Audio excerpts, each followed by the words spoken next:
And history is made.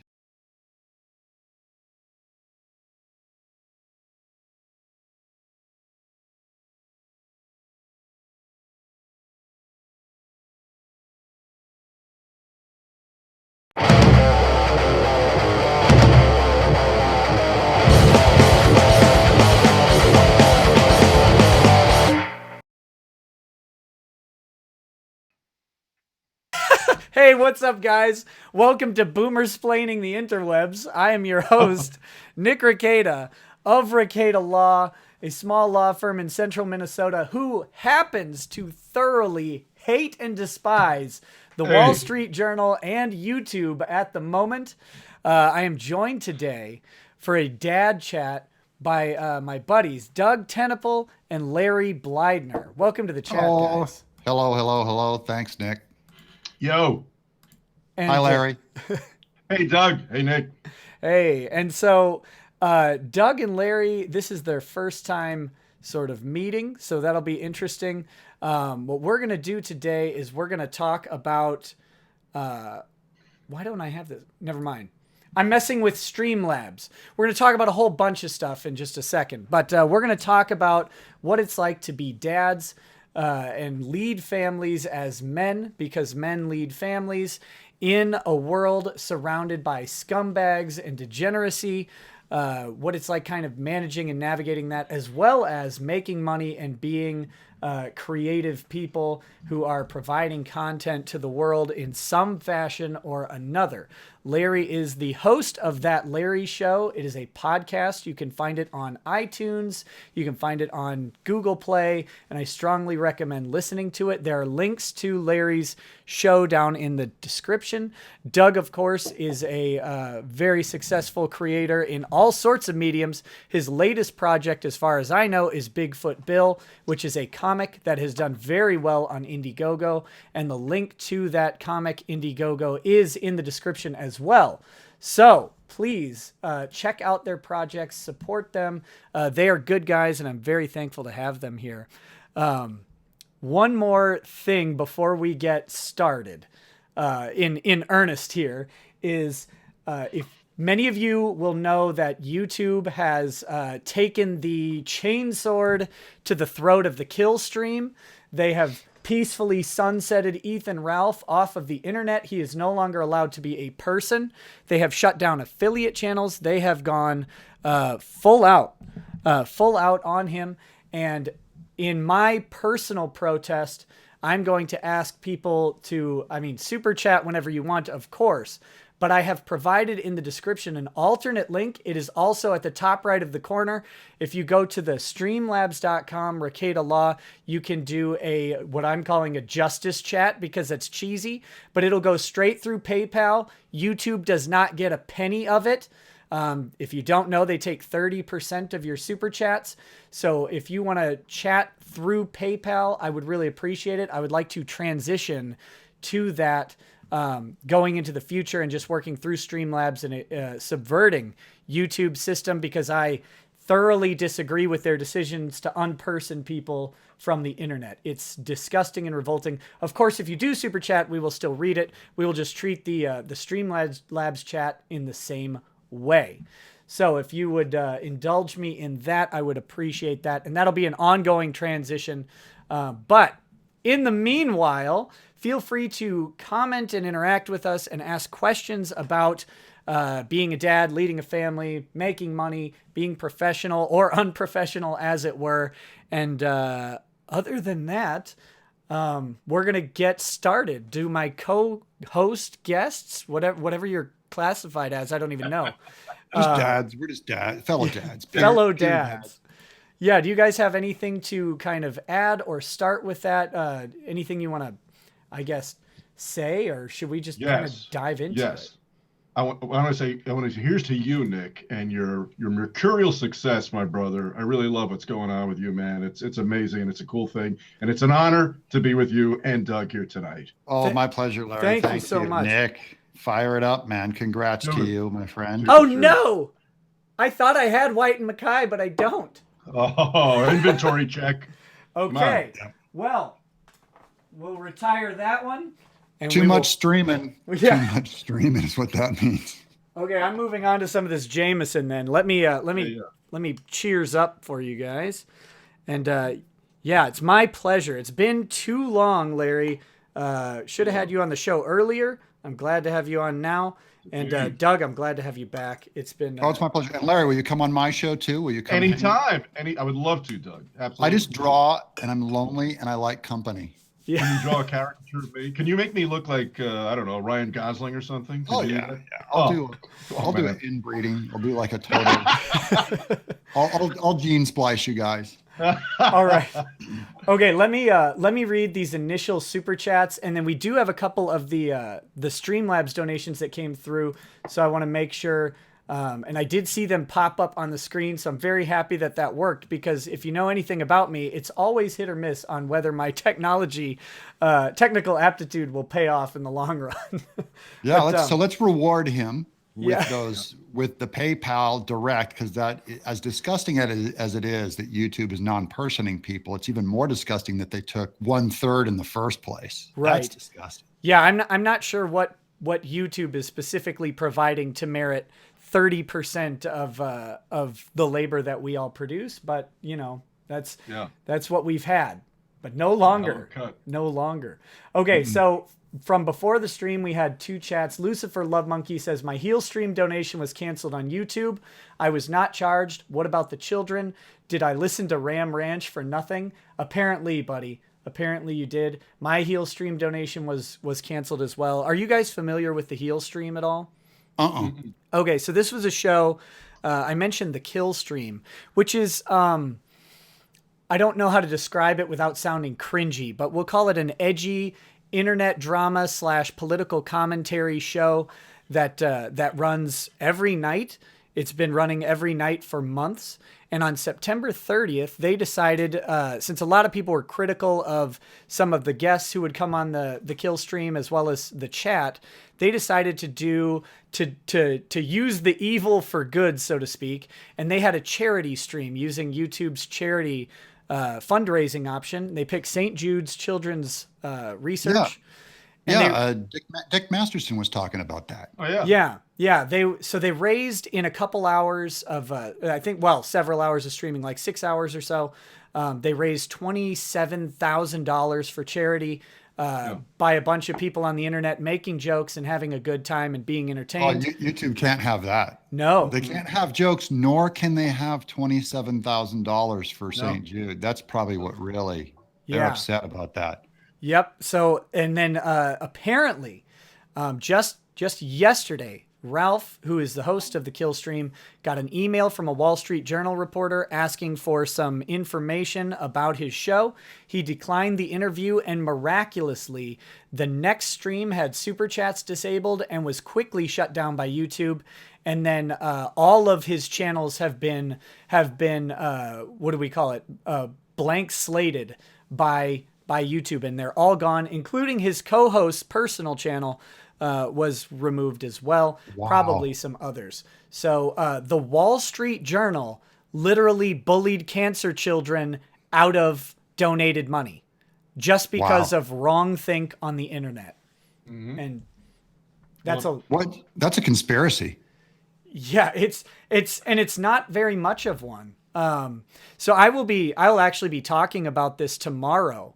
And I will be talking a little bit about a completely unrelated federal criminal case, about a doctor who, was maybe, I'm not sure of the details, but was maybe practicing, medicine without a proper license, and may have led to damages. And that doctor had to plead guilty to a whole lot of, federal charges. So we're going to be talking about that tomorrow. I will be redacting. Guilty. It was Doug. Are you saying you were guilty? No, I'm saying he is. This is how I stay off juries. Oh, Guilty. Yeah. So he did apparently plead guilty, as far as I know, but we'll be going through the allegations, and all names and identifying information will be redacted from that document. Just so everybody is clear on that, there will be no identification. This will be educational purposes only. So from Elijah Watson, don't know if I'll be able to stay up tonight, but I'll definitely be watching it tomorrow. Should be a great show. Thanks, buddy. I appreciate that. From Keck7 Go, let's start with an easy and non-controversial question. Oh, I'm going to save this one because this is a question for you guys and me. And right now, let's do the housekeeping stuff first. KO says, hate speech. Landonime, okay, says, let the chattery dattery begin. Question for Larry. Why did he have the most boring speech ever at Road Rage? And for Doug, do you have autism for Jesus? So if you guys want to answer those questions, Larry, you were first there. Kind of called you out. Gee whiz. I can't even remember what I said at Road Rage, but it's very hard to hear there. I think you were probably the guy that was waving his dick at the stage from the mosh pit. Was that you? Yeah. Well, you can't please everyone. Okay, how about you, Doug? Do you have autism for Jesus? Definitely autism. Yeah, definitely. John 3:16. Yeah, definitely John 3:16. Yeah, about a personal salvation. Yeah. John 3:16. 240 words in that scripture. 240 words. All right. Now, real quick, let me hammer through these Streamlabs donations, and then we'll get on with the Keck's first question, which does look very controversial. So Bunsey the Frog says, what's up, Nick? First time catching you live. Keep hammering on section 230. Oh, I am not going to stop until they call me into the Supreme Court to talk about it. I don't think enough people get that the main thing holding the whole corrupt structure up, and that's true. It really is. Keck7Go has another donation, totally hate-free donation. Maxwell Silver says, I'm a scumbag and a degenerate. Please give some advice, my dudes. Also, Chad Dads on jerking off when. Anytime you want me on jerking off, Max, I am game. And I would encourage either of you to do it as well. That's Max's interview show where he eats progressively spicier beef jerky while asking questions. Oh, thank goodness. Yeah. Is this already morphing into the Dick Show? My God. I'm so relieved. It was, I think I was his inaugural episode, and it was a lot of fun. I like jerky. I like jerky too. Yes. We had Carolina Reaper jerky. So KO said more profitable hate speech. Thank you. And then J. Patrick Pote says moving away from super chats and the YouTube yoke is always good. Yes, absolutely. Moving away from YouTube's monopoly on this stuff is very frustrating. Jospy says, I know Killstream is going on at an alternative location, but I'm going to stick with my man Nick. Hey, thanks, buddy. And Tom Riggs says, let me know if you still need help in person in Muncie, Indiana. Yeah, I've gotten a couple offers, but if you just DM me on Twitter, we will talk about that. We're gonna find out what information is out there. All right. That all said, thank you for bearing with me through that. Let's start with the first question from Keck, which is LGBTQ plus kids. I hope you would love them all the same, but how far would you go to support them and their identity? My Chad mom would beat you up for dissing me. So that's a tough question. Who wants to start with that one? I mean, I'll throw down. I'm sure I'll be the worst of us. Are we talking about LGBTQ people who get married and want to have children or want to adopt? No, he's talking about you have a child. That child comes out to you and identifies as somewhere on the LGBTQ spectrum. Then that's much easier. Okay, much easier. Go for it then. I will always encourage kids to take on the sexual identity of their biology. That is, I believe, a moral obligation. I don't believe it's a moral obligation for them to take on the sexual identity of culture. So things that culture arbitrarily says any given year, what a male or a female does or doesn't do. I don't care so much if the girl wears a dress or the boy da-da-da. But I would not indulge my kids, for instance, in if one of them said they were, and I have 4 kids, and this very well could happen to me, right? Right. I would not encourage them down that path because I don't believe it's right. So I never want to encourage my kids to do what's wrong. However, every parent knows that every kid does wrong, and you still love them. And I learned that from God, who loved me, though I am perhaps the most disobedient Christian in the world.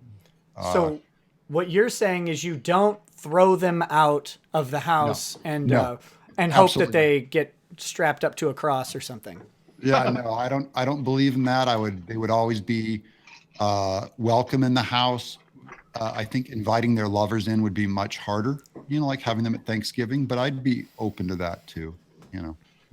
We'd have to cross that road as it came. My bigger problem is that most of the kids demand agreement or advocacy. Right. And that's where, for instance, if one of my kids came home and said he was Muslim and said, you will agree or advocate for this. That is, this is not only my truth, Islam, but now it's your truth. And I would say, no, I will always call that false. So but I love you, that's all. How about you, Larry? What say you? What I say, I only have 2 kids, and they're both girls, which I'm very glad about, because it is an absolutely, we now live in a gynocracy. There's no question about it. If I had sons, I'd be really concerned. You're just surrounded by women all day. Yeah. Women in power. But I think as far as that, I learned pretty early on that it's a lot more nurture. Excuse me, the reverse. It's a lot more nature than nurture. And if some kid, has a proclivity for wants to take on another sex or cross dress or whatever it is, I certainly I see a lot of people. You see them in the media who seem to almost be steering their kids in that direction. Right. You've all seen these stories about people, giving 8-year-old kids hormones to kind of, make them one or the other. That's really fucked up. That's as fucked up actually as circumcision, which was a Dick Show topic a couple episodes back. You should wait until they're 18 and let them decide. So if that were to happen to me, I wouldn't encourage it. I would not discourage it. I would just let them do what they want to do and come to their own conclusions in their own time. Yeah, and I think both of you have touched on some pretty good points about, if you have to accept that your kids are going to do something wrong, because it starts when they're born. They start doing the wrong thing. It's our job to offer them encouragement. It's our job to offer them support in their endeavors, and to always, I think the most important part is to always be both compassionate and honest with our children. When my kids do, thank goodness, I'm not at my kids are all 10 and under, so I'm not at the age of them discovering sexual identity yet, although it's coming. And Sorry. And the whole but in all things, your kids do things that will disappoint you, and your kids do things that will make you beam with pride. But the best thing you can do for them, in my opinion, is to constantly be supportive, but also honest, and recognize that they are children. They are going to make mistakes, and they will eventually make decisions that will be permanent, that you won't agree with. And that's just part of the rub of being a parent, but always treating them with love and compassion. And I think maybe I'll get some hell for this, but I think the show, what's it called? Modern Family actually has an interesting way of addressing this issue, because the dad, Jay Pritchett, who used to play Al Bundy, his son is gay and gets married. And, Jay still loves his son and deals with it constantly, but he's still he grew up in a time when that was not ever acceptable. And so it's a process throughout the entire show, all of the seasons. They kind of handle it comedically, but you get the point that it's a process. But he's still his dad, still loves him very much, and supports him in his decisions and endeavors, even though he doesn't get them, he doesn't understand them. And that I think is actually a rather wise kind of approach that the show has taken in going through that. So. Mm-hmm. That's my opinion. I am not looking forward to the sexuality thing. We raise our children in a very conservative Christian home with conservative Christian values. We do not denigrate or disparage other people, but we certainly, teach our children what we believe the Creator's plan is for them. So that alone might get us thrown off of YouTube these days, but yes, it might. But yeah, so because it's seen as hatred. Your right. motives are seen as xenophobic or superstitious or hateful, and you're fighting, the way God made these people gay is how some people see them, or the way that the materials organize themselves. So, no, I don't see how people can impugn my motives, because I have so many gay people in my life who I treat with great humanity. The only thing that I will not do is advocate and say it's okay, which is just like every single, I had a guy friend over the other day whom I love, and he had an affair on his wife. And I treated him with great love and friendship. So I don't see why I got to endorse that. Why do I got to endorse everything in everybody's life before I prove I love them or I'm friends with them? Absolutely. Absolutely. And we talked about that actually in our interview, and it was in the context of Dick and Maddox. But, you're friends with Maddox. You've become friends with Dick, and it's not up to you to decide their life choices and decide how their conflicts will work out. But what it is up to you is be supportive of your friends and to offer them the same compassion and care that you would for anybody, in their life. All our friends, look at us guys. I mean, we're all crippled in some way. My friends have to swallow just a ton of crap to be friends with me. And so I appreciate that. And I return the favor with them. When talking about this stuff. Yeah. So Larry, we're going to be friends. And I'm just saying, you're in for a load of hurt. Yeah. Listen.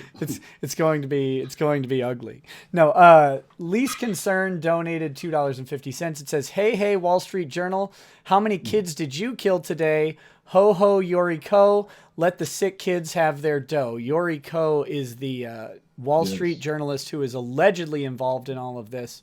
I don't have information to confirm because, you never know who has flagged what on YouTube. But Yoriko... Allegedly.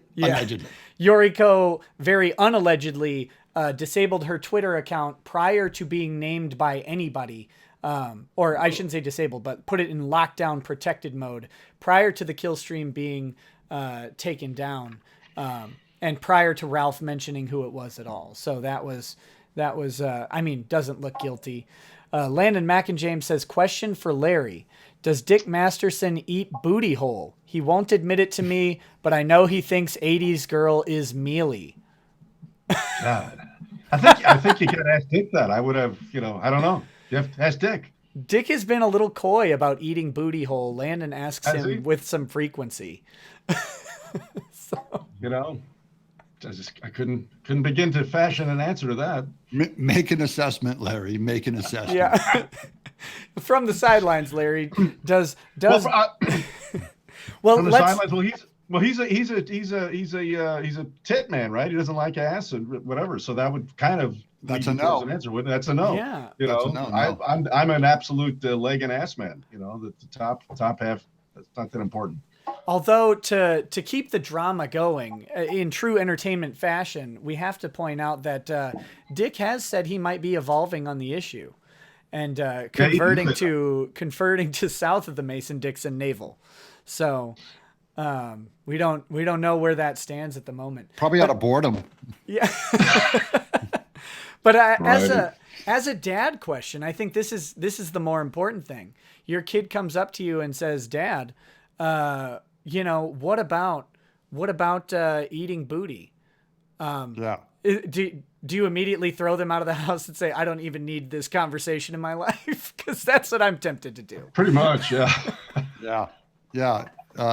If Dick comes in the house and asks, I'm going to say no. Is my answer. Cass Michael says, 3 of the best men in the world. I'm a consumer of all of your media. How bad is...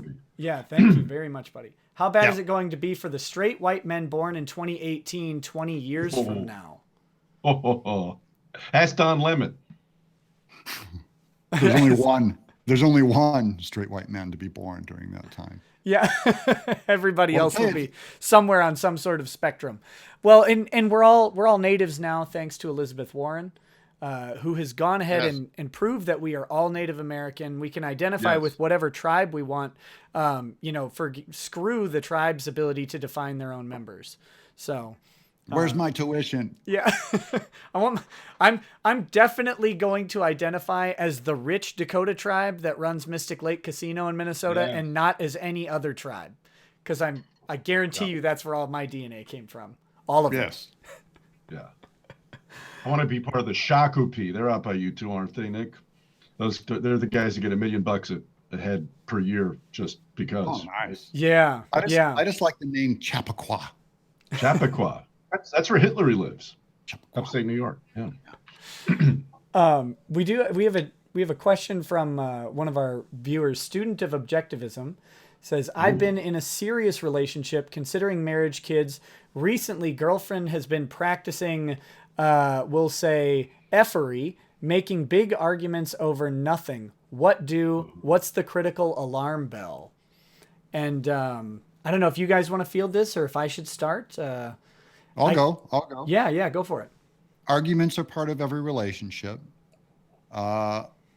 If it doesn't sound like you respect where she's coming from, like you're saying that it sounds like a single car accident, like this isn't justified argument. So this may be a mismatch, but I argued with every girlfriend, and of course I've been married 30 years, 29 years, so I've argued with my wife plenty. So it's not so much you have to learn how to argue without hitting below the belt.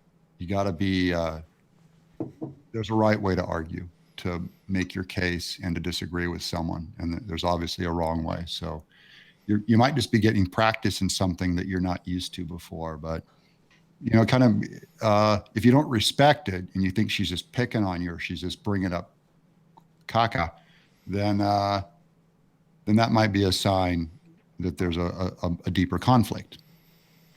Yeah, and what I want to add to that is, I don't know enough about your relationship to assess anything, but I would say... Notice I knew nothing about the relationship. Yeah. I gave the full... No. You fixed it. The full TenNapel opinion. But I will endorse what you said, because I think it's got wisdom to it. But what I'm talking about is from the relationship standpoint. You might be coming to a time. You said that you're thinking about marriage and kids. She might be thinking about marriage and kids too, but not knowing if you guys have discussed this in like a serious manner. If she doesn't think that you're thinking marriage and kids, those arguments might be an indication that she wants you to move on with the relationship. She wants to step into the next place, because none of us are ever getting any younger. Women have a real biological clock that they have to deal with, especially if they're considering kids. It only gets more dangerous for them to have children as they get older, and eventually it won't be a possibility. So without knowing if you've discussed it or not, you might want to really start broaching that subject, because you might be on the same wavelength, but she might not know it. And if that's the case, you want to if you guys are thinking the same thing, you definitely want to make sure you're on the same page. And if you're not thinking the same thing, if you're thinking marriage and kids and she's thinking 4 other boyfriends, you want to have that discussion as well. Well, as you walk out the door. Yeah. Larry, do you have anything to add to that? Did he say how long they were in this relationship? Was that part of the question? He's commenting a little bit. He hasn't answered that specific question yet, but they are lagging about 10 to 15 seconds behind. So yeah. Well, I would, it's a funny thing. I think that most relationships, unless they're one night stands, tend to reach a pass or play point around the 18-month mark. That's what I found. And you probably get some pretty clear signals somewhere between the 12th and 18th month of that thing, whether she wants to throw it out and make babies and live a life with you, or it's just for shits and giggles. And so timing is a part, just as there's a clock for, when that oven pilot light goes out for women, there's also, they have a pretty good internal idea of knowing if a guy is going to commit or not, and making that pretty clear. So depending on how long it's been going on, that would be a good indicator of Let where me, she's going. he says about 2 years, coming up to 2 years. Oh, yeah, so Oh, you're man. you're already past the year and a half point where she's probably either going to walk or stick an ice pick in your ear. So sleep lightly. Yeah. And 2 years is a good amount of time to know someone. I mean, Oh yeah, yes, you it know is. each other well. Yeah, especially if you take road trips. Oh, Make yeah. Make an assessment, man. Make an assessment. Hmm. Yeah, and I think my wife and I got married. We got engaged very quickly. I'll say we got engaged in about, depending on how you assess things, 7 to 9 months we were engaged, and then we had about a year of engagement to go on from that point. And I think by the time you get to that 18-month mark, I mean you know.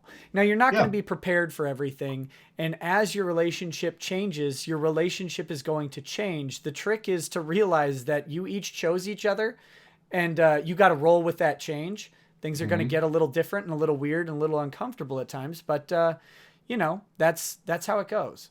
And when you realize you make that choice every day, you get up and make the choice to love someone and to remain with them and to honor and respect them.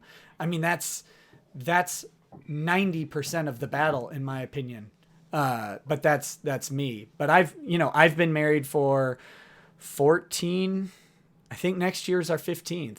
So You think? You better know, mister. You better nail that down. bad at math. I don't even remember anymore. No, next year. Yeah, I just did the math. Next year will be our 15th year of marriage.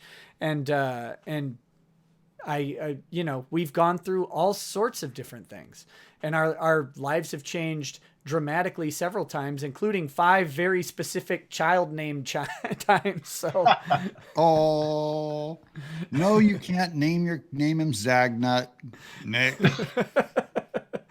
but yeah. What about Dick Butkus? Yeah. No. Harry Colon? Can we at least try Harry Colon? No. Bunsey the Frog wants to go back a little bit to that LGBTQ question. And he says he thinks he missed the nuance. What's the boundary between something being informed by biology and society, and how does that impact the response? Let me answer that in reverse. I don't think it impacts the response at all. We may have various beliefs about how biology or society play into the LGBTQ question. I don't know that anybody on Earth is qualified to make the assessment of what makes someone gay or not gay. There's strong evidence that it's not a specific gene in our DNA that does it. That doesn't mean it's not inherent in some way, but it could be a combination of factors that make someone with a higher propensity for it combined with nurture. I don't know, but it doesn't impact the response, in my opinion, because it doesn't change the reality of the situation.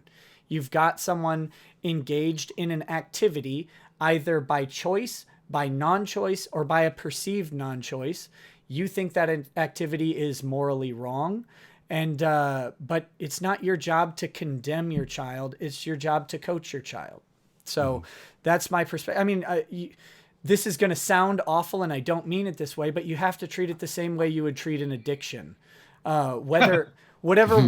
But I mean, that wasn't a judgment. Yeah, no, it's really I like not. how I Though. tried to diffuse it by saying this is going to be controversial. It's like, yeah, that didn't help. But it's not a judgment at all. I think it's an apt analogy, because people who are in addiction, however they got there, and there's lots of evidence to say that some people have a higher propensity for certain addictions than others. It doesn't matter how they got to the addiction. They're in it. They're in this behavior that is now part of their nature. And until that changes, you're stuck with the nature of the action. And so how you deal with it is, the reasons why it got there become less important than how you deal with it now. If that situation changes, you can always reflect back. You can always look back on what caused it, but that's not helpful now. Now what's helpful is compassion, support, and coaching, as we mentioned earlier, in my opinion. I don't want to put words in anybody's mouth. Larry. Yes. Oh, you want my take on this? Yeah, we're all weighing in. We I'll want go. everyone's take all I the would time. I would just say, what Nick said. I mean, it doesn't, it doesn't matter what the externals say about it. It's what the reality is, and so you either deal with it, on that level, or you don't. What's that? There's a great Ayn Rand quote. You can what the hell is it? You can escape reality, but you can't escape the consequences of reality. Yeah, well said. Very, very Okay. well said, Ayn Rand. Good job being dead for a while now, but we all love your work. That is why, yeah, Ayn Rand. That is wise. The way that I see it is, I'll take something else that is biologically informed that I can relate to, say, more than homosexuality. And that's the idea that guys are attracted to more than one woman. So we're all married, happily married, for me, 29 years. But there are times when you can be attracted to another woman. That's biological, right? That's not necessarily moral. I can start making it harder on myself by rewiring myself and resetting that thing, which may end up becoming a kind of an addiction. So if I'm only saying, am I morally excused from my marital obligations if I was born this way? I believe I'm not. I mean, I believe I'm not excused just because I find all kinds of women attractive who are not my wife. That's not impugning the beloved Miss TenNapel, because she's about the most beautiful person I've ever known. But at the same time, I'm a guy, right? So you're just trigger response by all kinds of things. Well, and to be equitable and fair in this stream, women are too. It's just a different set of criteria. Women read books and stories about men that sometimes are cheap romance, sexual books, but other times it's not about that. It's about an emotional connection that they're missing, and there's an attractiveness that occurs with this fiction that may be outside of the bounds of their current relationship, and that's just the reality of it. And I mean, there's some women who just look at a man and want to get down in the same way a man looks at a woman. Usually they're looking at men. Yeah. But it's far more common for men than for women. I'm only saying that we're much more wired for variety than women are, who are much more wired for stability, let's say. Right. So there may be a more stable guy, and I heard this a lot. One of my friends who's a stay-at-home dad, his wife divorced him just because she worked at a car dealership, and there were all these manly guys all around her, and their husbands at home vacuuming, that she just had kind of a tough time with that. So I'm only saying, does physical wiring excuse someone from, you know what I mean? So I'm saying, even if biology does dictate homosexuality, well, we all talk about, like, child molesters cannot be turned because it's biological. Does that morally excuse them? So there's all these other instances. I'm not comparing the two at all by saying that they're the same thing. I'm only saying there's lots of instances where someone can be biologically wired to do something, and we don't give them an excuse. It doesn't have anything to do with moral acceptance, in my view. Yeah. Larry. Yeah. Well, I think, guys are, I mean, if every Friday on Facebook, or every other Friday, whatever, I make it Pointy Chick Friday. And I post an image of some smoking chick in ankle strap shoes and a pencil skirt. And people seem to enjoy that. And I know I absolutely enjoy searching for those images. Yeah. And if if I stop doing that, my wife would probably check my pulse. That's just the way we're built. And as long as and you know what, I think women scope out and perv guys a hell of a lot more than they'll cop to. Oh, yeah. You can have all this shit about, I love romance novels and I want to get to know the person, but you get some dude with, you just get the six pack and the dinner plate pecs and the rest of that going on. That's me. That's me right there. Me too. How do you think I got here? They're gonna look, they're gonna want, but they're not going to admit to it the way guys will. And but it cuts both ways. And I think it just boils down to, there's nothing wrong with that. You look, but when you touch, now that's you're in another realm entirely. but everybody does it. And I think guys, Jimmy Carter took a lot of heat for the idiotic statement he made saying, "I have lusted in my heart." Get the fuck out of here, Jimmy. You lusted in your heart. You lusted in your heart. You lusted in your pants. You lusted all over your body. Yeah, I think. And there's nothing wrong with that. If you hopped into bed, well, now we're in another zone entirely. But I hate that sanctimonious bullshit of, oh, shame on me. I looked at a hot chick. I'm a bad man. That's a fucking crock.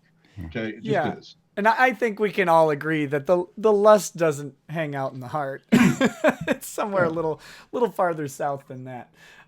Couple chats. Elijah Watson a while back said, "I used to want a boy, but our firstborn was a daughter. In retrospect, I'm glad of that for the reasons Larry says."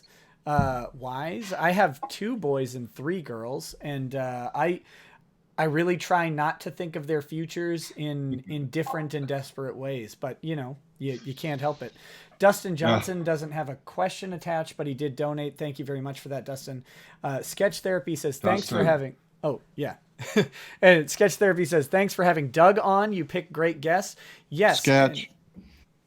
Go ahead, Doug. Yeah. Hi, Sketch. Oh. No, he's a good guy. He's a friend. Yeah, I'm starting to like Sketch quite a bit. He's been on several of my streams and always contributes in the chat, and I really appreciate that. He's my Puerto Rican people. He's in Puerto Rico. Yes, and Doug is a great guest, and check out Larry's stuff as well, Sketch. I think if you like Doug's stuff, you like my stuff, Larry's stuff will be right in there, and especially if you like a little bit of New York, New Jersey drama. There are just some great stories. Thank you. Out there. Dustin Johnson says, "Larry, kid in 7 months. What do you advise?" Danke. Oh, woo, 7 months. Wow. That's, you know what? Just breathe and relax, because I'll tell you what, I wrote this book. I wrote 2 parenting books. One I wrote with my wife, or she says she wrote with me. It was called I'll Never Have Sex with You Again. and then that did pretty well. And as a sequel, the publisher said, "What else have you got?" So I did this thing called Mac Daddy, which was kind of a handbook for raising kids from birth to maybe school age. And there's a huge, vast industry that has come out of the ether about prenatal care, and about 85% of it is complete bullshit. true. Because for a fucking billion years, women have been getting pregnant and going, would slink off into the fields or whatever, cop a squat, boom, there's a kid, but now you've got they're just ramming all this fear into it and nonsense and so on. So it is simply the most natural thing in the world, yet people like to overcomplicate it for a profit. So my advice is breathe deep, enjoy the shit out of it, have fun, go to every movie you can, go out to dinner, because you never know what my first kid trick fucked us. She slept 22 hours a day. Okay, 22 hours a day, and until she was about 2 years old, and it was unbelievable. We took her everywhere. She was never a problem. And I used to say, "What are all these asshole parents complaining about? This kid raising thing it's the easiest thing in the world," right? Until my second kid came along and almost killed me, because she slept about 2 hours a day. So you never know what you're going to get, but the odds are that kid's going to come healthy. It's going to be the greatest moment of your life, that I absolutely guarantee. And so just enjoy the run up to it, because it's great times. It's the best times. I agree with Larry. My first kid was a daughter. I wanted a son so bad, but I had a daughter, and she instantly won me over. But yeah, they do. My big thing was, I always heard about other dads, and they always said, like, "Oh, they cried and all this stuff," and I go, "Oh man, I'm a sociopath, and I'm just going to really regret having this kid. I just know when the kid comes, I'm going to regret it. I'm different than all those other guys." And man, when my daughter, they put her on the scale as soon as they pulled her out, put her on the scale. And I was like, I was just like shaking inside. And I said, "Can I touch her?" And the nurse looked at me and said, "Of course you can. You're her dad." And I just like reached one finger out and I touched her chest. Boop. And it's like a switch flipped in me, and I knew exactly what I needed to do as a dad. So before, I didn't know anything. That's right. It was all hypothetical. The moment you see that baby, I think everything just clicks into place. Your dad instinct comes in. And like Larry said, everyone who ever existed came from a dad who probably before the first kid just thought it was a really alien experience. You're going to click right in and you're going to have a blast. It is going to change you into a much better man. I'm going to echo that. It really is. You can't describe it, but for me, it was that first cry that came out was just the weirdest, coolest thing. And there's no getting around it, which was preceded very, very quickly by an episiotomy, which is the most horrifying sound known to man. And it has stuck with me for my entire life since then. Just cut like 3 sheets of construction paper at the same time. That's what it kind of sounds like. Maxwell Silver says, was born into uber SJW far left household. Any advice on how to get over the guilt/shame associated with being a white man? Maxwell, though, you have the Israeli pass, I believe. He does.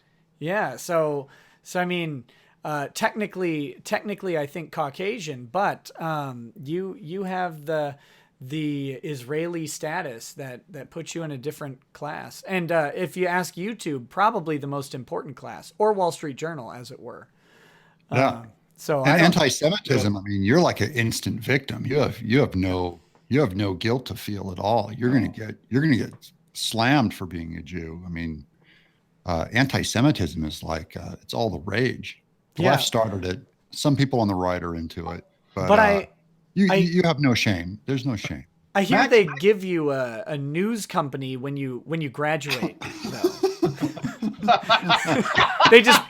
They pick 3 letters and they create a new news network, and you just get one if you're Jewish. Like second place is a bank. Yeah. Max, they're going to give him his own comedy channel. He's a very funny dude. He really is. He really is. I mean, when I watch almost nothing makes me laugh out loud anymore. But Max's videos too. Oh, good. You'll kill him with laughter, Max. No worries, man. Yeah, you'll kill him with laughter. Just make sure you don't get killed with gas or trains or anything like that. Yeah, we'll give you honorary white status to protect you. We'll give you honorary white status. I absolve you. There. You just got to get baptized, Max. That's the whole thing. Yeah. Keck7Go says, your son comes home beat up by a bully. Well, we're going to have a talk right away about that. Will you give the advice of beating the bully back? Will you call the school authorities, or will you go beat the bully's dad? Does Nick have to beat himself? Oh, because it's homeschool? Oh, yeah. Yeah. The only bully he's going to get is going to be a sibling in your house. Yeah. Well, we actually, our kids are involved in all sorts of out-of-home activities, including a homeschool co-op. But I'm interested to hear y'all's take on this, because I don't go back and forth. I know exactly what my answer is. Okay, I was always bullied, being a proud beta male, probably an omega male. Just I'm 6'8" and scrawny, so I have 2 girls and 2 boys. Are you really 6'8", Doug? I really am. Oh, yeah. I had no idea. Oh, I'm a giant monster. Oh, sounds good. And my boys, my youngest kid has both hit other kids, being an imbecile, and my older kid has been bullied because he's just a scrawny outsider. So I just tell him kind of, this is normal life, to bully and to be bullied. And by the way, though I was bullied, I would find like the weakest kid, anyone weaker than me, and I would just tear into him.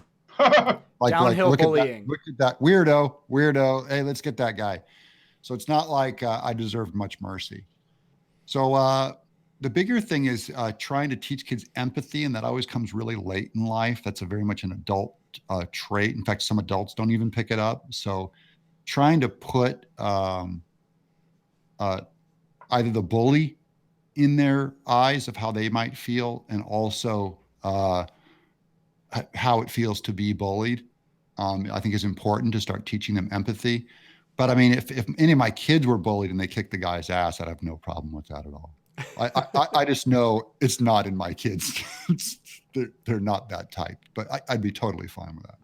So, Larry, you have a different, probably a different style of bullying that Yeah, you. girls are mean. Oh, Girls. girls are, they're vicious. They're vicious. And I'm very glad they've both developed their own claws, to deal with that. But I really, I kind of, I go along with what Doug's saying, but I would add a layer onto that and suggest that if your kid is getting bullied, um, enroll the kid in some kind of a dojo, martial Yeah. arts school, because it's just it will fuck you up for quite a while. It doesn't do you any good.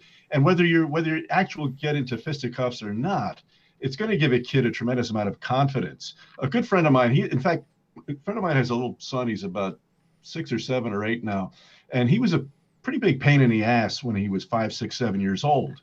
He was bullying, and he was just behaving like an asshole. And he took the kid and enrolled him in a dojo, some MMA, whatever. I think it was a traditional jujitsu thing, whatever. Yep. And the sensei there was an old school take no shit guy, and he straightened out this fucking kid in a matter of 2 or 3 months. He realized that he was behaving like an asshole, and it took really a third party to get him in line. And that it's amazing. The change in him has been dramatic. So not only is he a better human being, he's a more confident person. So I'm very much in favor of developing those physical skills, because you never know when you might need them. As a bullied, scrawny kid, I took karate in high school, and it really helped me with my confidence and balance and stuff. I never got in a fight, obviously, but it really helped my self-confidence. And the biggest thing that I learned, which I think applies to what Larry said, is there's like an honor code there of like, you never throw the first punch, and there's a level of respect for the other person and all that it was very helpful for me.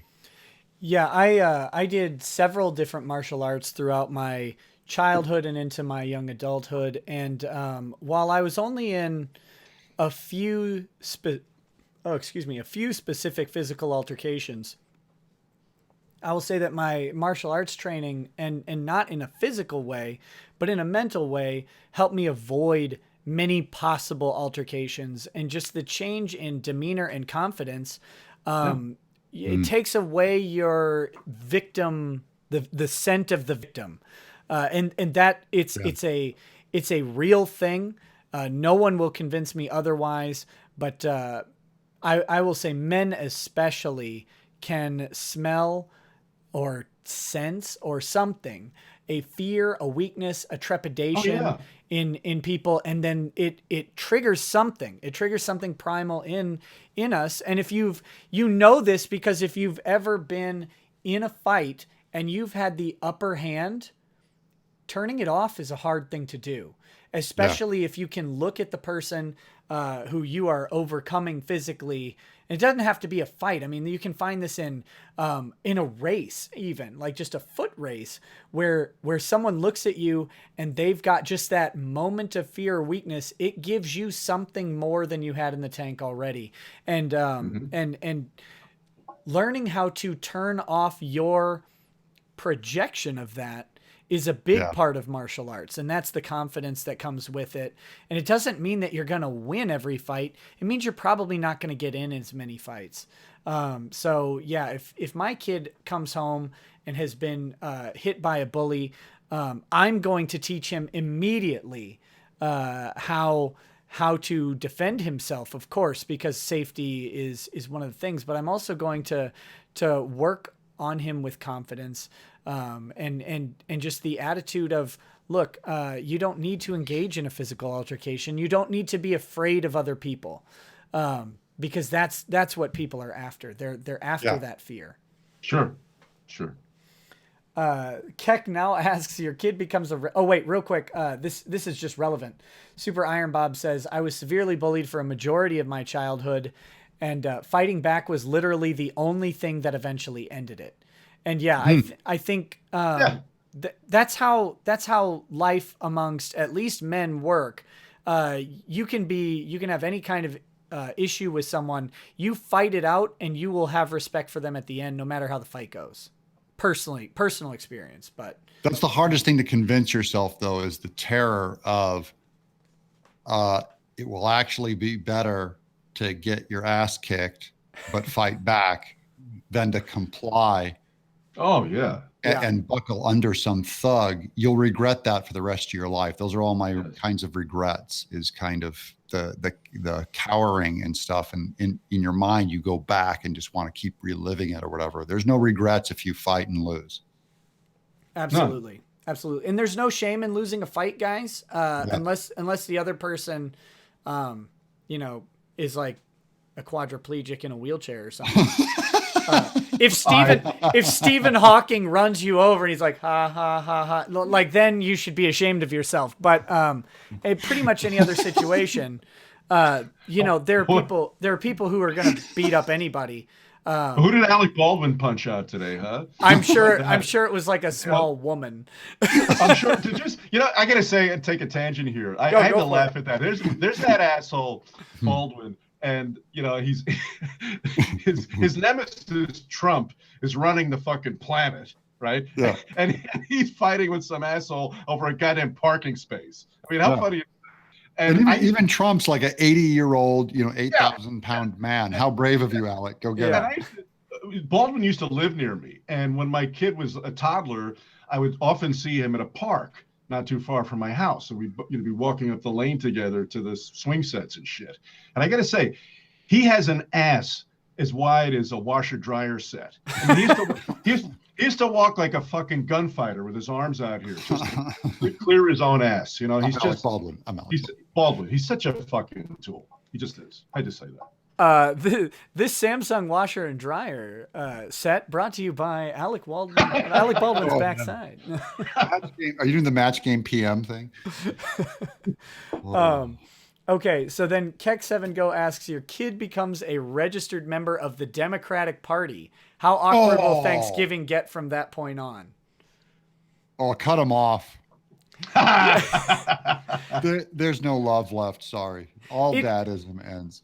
Like joking aside, you know, I think 5 to 10 years ago, the fear for a lot of parents was that their kid comes home gay, or some other identity, like a furry, like heaven forbid, get out the holy water and just immediately start spritzing. But whatever it is, that was the fear. But now there's a real fear because of the tone shift that's happened in the last decade, that your kid comes home and identifies as politically opposed to you or ideologically opposed to you is a much bigger fear than anything like homosexuality for a lot of people these days. Well, it's also because, you know, I thought about this earlier when you talked about the guy who was fighting with his girlfriend. I kept thinking, what are they fighting about? Like, if you're fighting over values go deep. If it's just kind of trivial stuff like, oh, I do want kids, or why do you not want kids, whatever. The values thing is far more scary to me. And I would have more in common with my homosexual son who is conservative than a straight son who is liberal. I would have more in common with him, right? Yeah. One guy just kind of bangs men, but the other guy believes everything completely different from me about economy, It's true. Education, religion, everything. So our values are very important. And so when your kid comes home with a different political ideology, especially today where we're taught just go to war. If you're on the right, just destroy the left. If you're on the left, just destroy the right. And I'm way pin the needle on the right, that I would practice a lot of discipline to love my kid.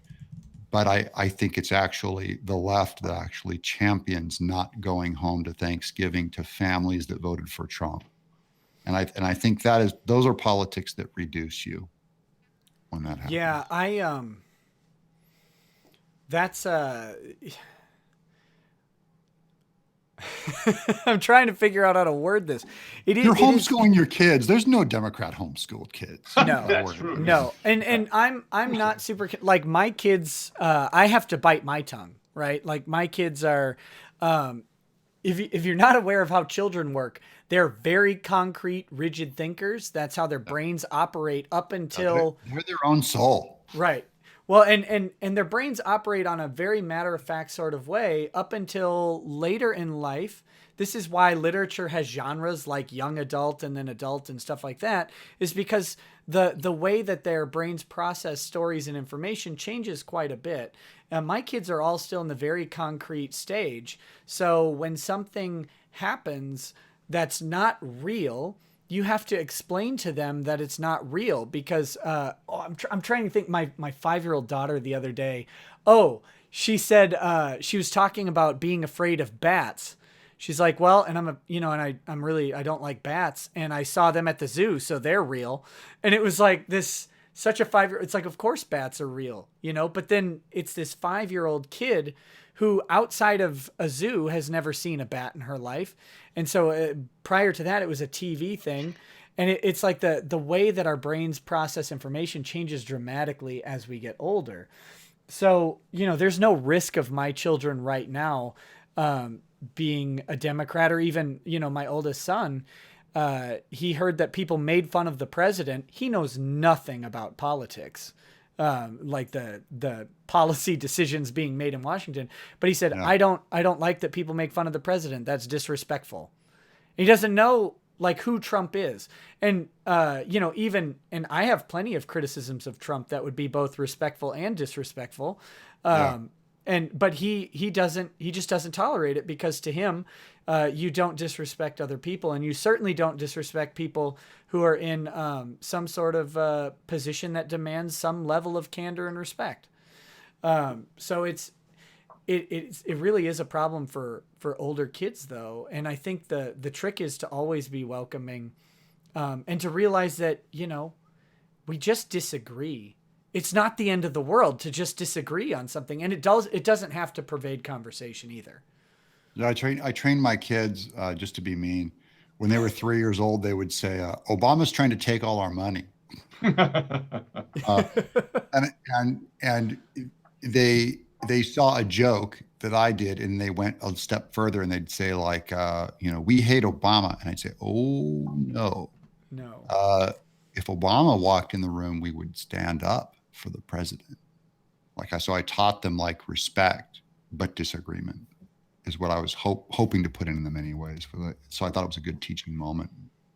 Yeah. Larry, any contribution? When my daughter was about 2, I taught her to say, whenever I just pointed at her, to say, "Mommy drunk." So that worked out well at restaurants and family gatherings. Yeah. Thanksgiving. Yeah. Good. Right during school counseling, parent-teacher conference, "Mommy drunk." Yeah. I've got a couple chats here. Andrew Gluck, what's the number one thing I should do to get a girlfriend? One of the toughest questions on earth, because women are such a giant pile of problems. And I mean that with all love, women.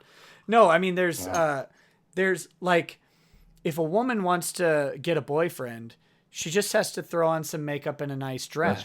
That's true. But a man wants to get a girlfriend, and really, like, you can throw 7,000 answers in a sack and pick one out, and it might be right. So do you guys have any universal tips for this? I do.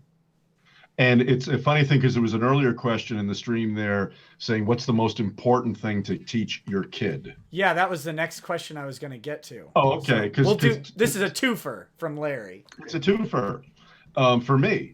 And I think really the most important thing to teach your kid, which will enable them to get girlfriends, is to not give a shit what other people think of them. Mm. That is the single most important thing. And if you look at people that are enormously successful, that's always the X factor, invariably. Really, whether it's entertainment, whether it's politics, it's like, I don't give a fuck what you think. I'm doing what I want to do. And women, like it or not, or it's kind of, I guess, out of style, but chicks like guys who are confident and don't give a shit what other people think. So at both levels, either child rearing or when it's dating time. That's what's going to serve you better than anything else. Mm-hmm. And that advice, just on a personal note, that extends into life. It's kind of cliched to say, like, love love the work you do, and you won't work a day in your life or whatever. But honestly, guys, we have been, like, my generation and younger, we have been beaten and beaten and beaten into the idea that you're not supposed to have fun. We have speech police all over the place. We have cuck school administrators. We have everybody telling you not to have fun. The moment you're out of whatever authoritarian system you were raised in, like, and I mean like a school, something like that, stop it. The best advice I can give anybody, and you're not always going to succeed at this, but do your best to have fun and to do what you need to do. Like, don't, I mean, there's obviously contextual situations with bosses and stuff like that where you've got to do someone else's work. You've got to do something they need. But I mean, work towards having fun. This is why I'm on YouTube every night. It's the most fun job I've had in my entire life by a clear mile. And the more I'm just honest and have fun with you guys, the more successful my channel is. And that tells you something.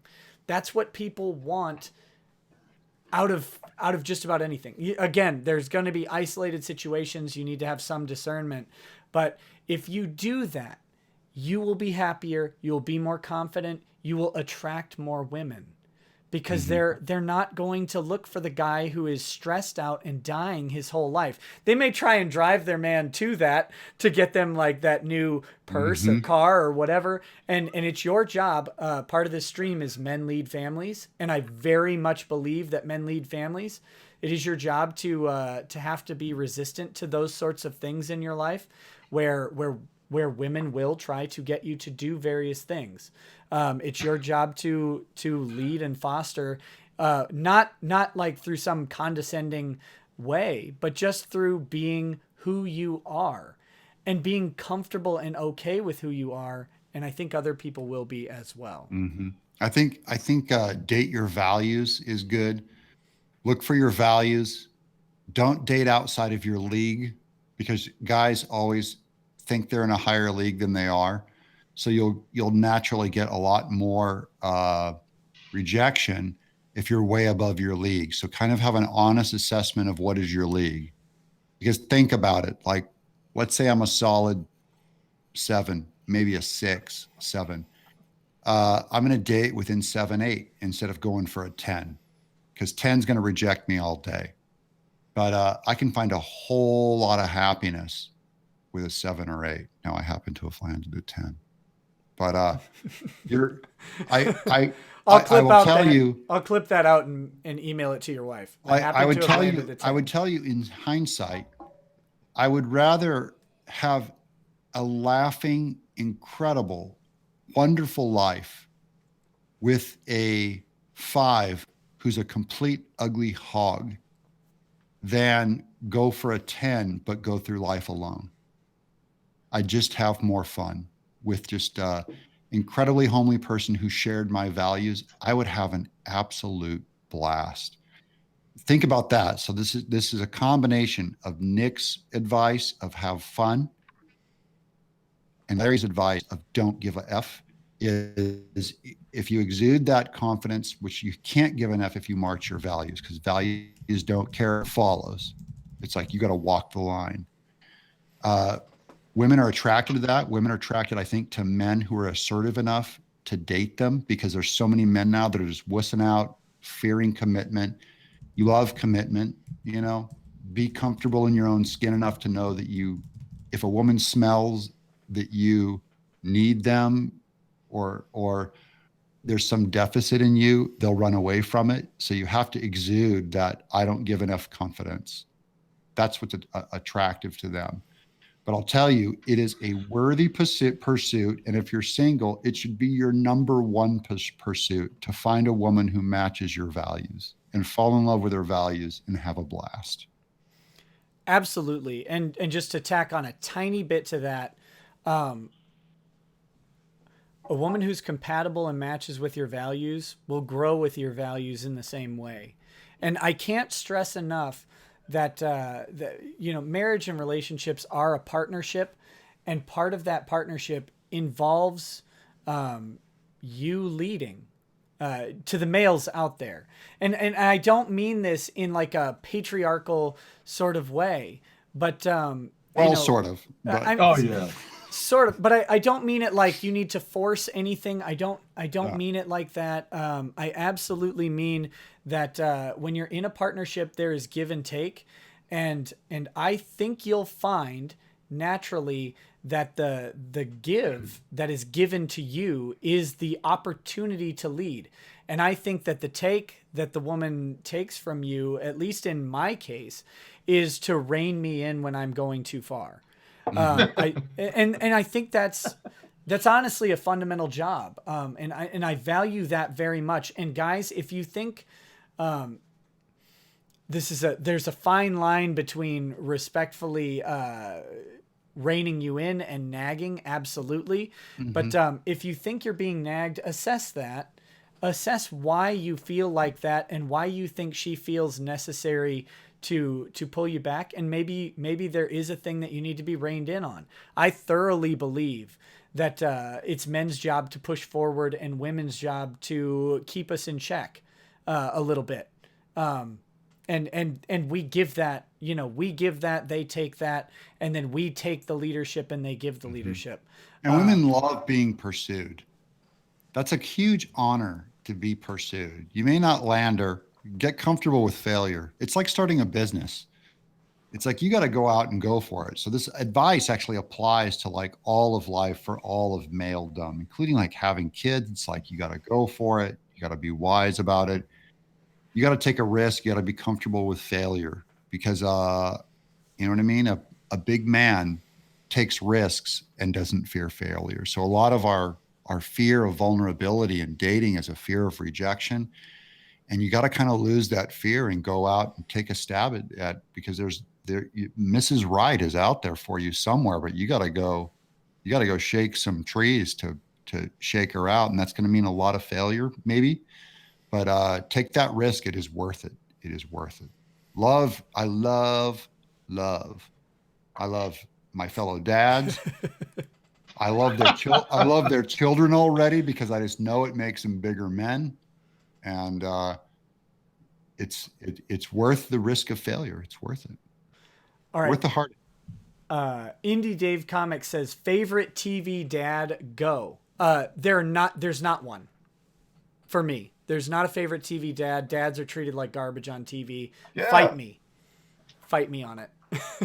Larry, I won't fight that. That's what triggered the book that I wrote, Mac Daddy, because according to Hollywood, the moment you become a father, you gain 50 pounds and a beer gut and lose 50 IQ points, right? I mean, Dad is always a fucking gibbering moron. And mommy's hip slick and cool, and she goes out and she makes the big bucks while daddy sits off and scratches his balls and watches sports on the widescreen television. Really, but it wasn't always that way. That archetype was established by that numbnuts fuckface Norman Lear with Archie Bunker. Up until then, Dad was okay. Danny Thomas and Marcus Welby and Father Knows Best. Dad. Mr. Cleaver. Dad was not an asshole. He wasn't perfect, but he was not an asshole. But once Archie came along, and from then on, with the exception of Bill Cosby, and look how he fucking turned out. Okay, all TV dads, after Archie Bunker are assholes. The perfect dad for America was nearly a serial killer. Yeah. Just a serial rapist. Come on, it's fine. Yeah. I'll go a little against type and say that for the same reasons that you're saying that dads are buffoons and Archie Bunker was an a-hole. My favorite TV dad is Archie Bunker because I do wish he was my dad. Because I just go, and that was kind of a horror of Norman Lear, was they made Archie Bunker to skewer dads of that type and ended up becoming the star of the show that everyone loved. And they're like, oh, we did it wrong. The Malcolm Gladwell, who I love Malcolm Gladwell, even though me too. he's an insufferable cuck in a lot of ways. Absolutely. But he on his podcast, which I plug all the time because it's so flipping good, Revisionist History, he talked about satire, and he used Archie Bunker as a perfect case study of political satire because all the people who liked Archie Bunker thought it was a serious character, and all the people who hated Archie Bunker thought it was a satire of all the people they knew. And no one really knows for sure if he was supposed to be a satirical character or if he was a serious character. And it is really an interesting study into the mind of how we process satire and how we process our biases. But it's also back when we loved the other side because people could see their own dad in him. He represented the past generation in a huge 60s change. Oh, I lied. Red Foreman from That 70s Show. That's the best TV dad by far. Sure. He was my neighbor in Glendale, by the way. I had a barbecue at his house. Kurtwood Smith? Is that who you're talking about? Is that that was? Whoever the guy is, I don't know his name. Kurtwood Smith? He was the maniac from RoboCop. Yeah. Yeah, that's the guy. He was he's a 20. Yeah. Our neighbors had a barbecue and they invited me over, and I go, "Holy cow, you're that 70s You're dad." that guy. You're the guy who chopped up RoboCop, you scumbag.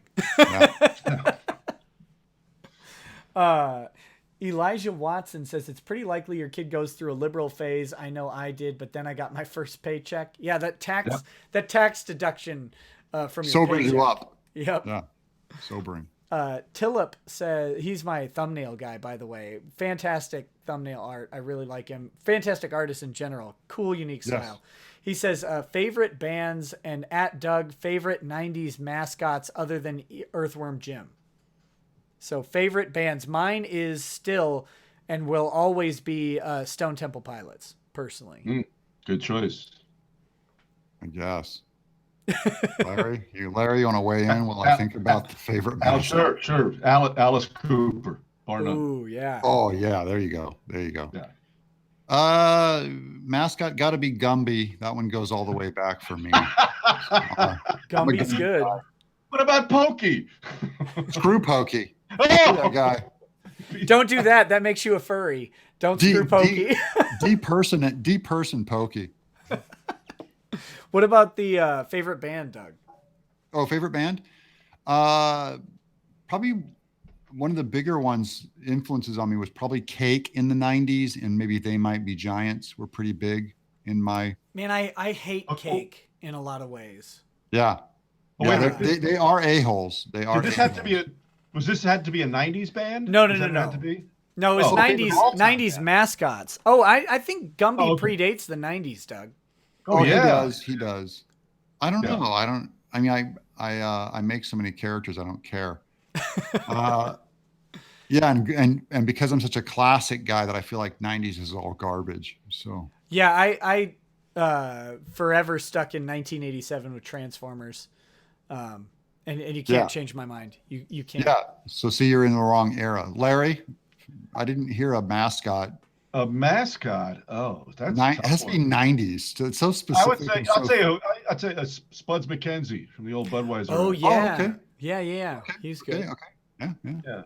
Before the PC assholes took over. I mean, think about Spuds. He was always surrounded by hot chicks and in high heels and bikinis, and was very Spuds would be put down today. Yeah, and a pit bull. So he's a problematic dog. He's a problematic, misogynistic pit bull. Spud McKenzie. He's part of the canine patriarchy, so he has to die. I like the Noid, which in retrospect was just Bill Cosby and whiteface. So all women should avoid the Noid. Nick and Doug, give the best plug for thatlarryshow.com that you can. Make it count or I'll curse you with gonad cancer. I think I already did, but I will say that Larry Show is consistently beautiful storytelling from Mr. Velvet himself, with the voice who could read a phone book and a feminist manifesto and make it both soothing, enjoyable, and slightly erotic. Larry Bleidner. So that's my plug for that I'll plug. LarryShow.com. I'll say I'm all over the Larry show. I'm going to have Larry on my show, but Can't mostly I wait. want to subscribe to him because I probably have more in common. Though we've only had one drink together, I have more in common with Larry than my other 13,000 Twitter subscribers, for which they feel like they're from another planet. So it's I pure feel the same way, Doug. camaraderie. Thank you. Yes, let's have You that guys drink. speak my language. I get Yeah. it. Okay, so this is the last super chat, and then I'm going to go back to the Streamlabs chat. Managing both of these is actually monumentally difficult and gets more and more more and more difficult with every sip of intoxicating beverage. Baked Brie says, "Can damage by a bad father be undone later in life?" I'm going to say Whoa. the short answer is no. Which is Yeah. it's a mandate upon men.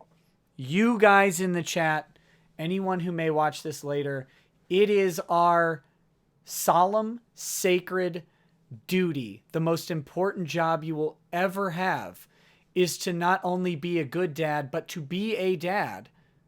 I don't care what your politics are. I don't care what you think or feel or what science or psychology you want to throw at me. Being a dad, I don't care if you're going to cure cancer. Being a dad is more important than curing cancer.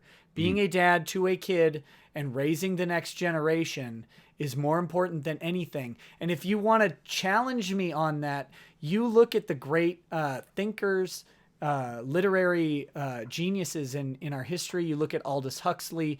You look at George Orwell, and you start to look where the dads are, and they give dadship to the state. They let the state raise and educate the children, and society turns to garbage. You want to really look at it. Look at what the ravages of taking fatherhood away from the black community has done to the black community in America.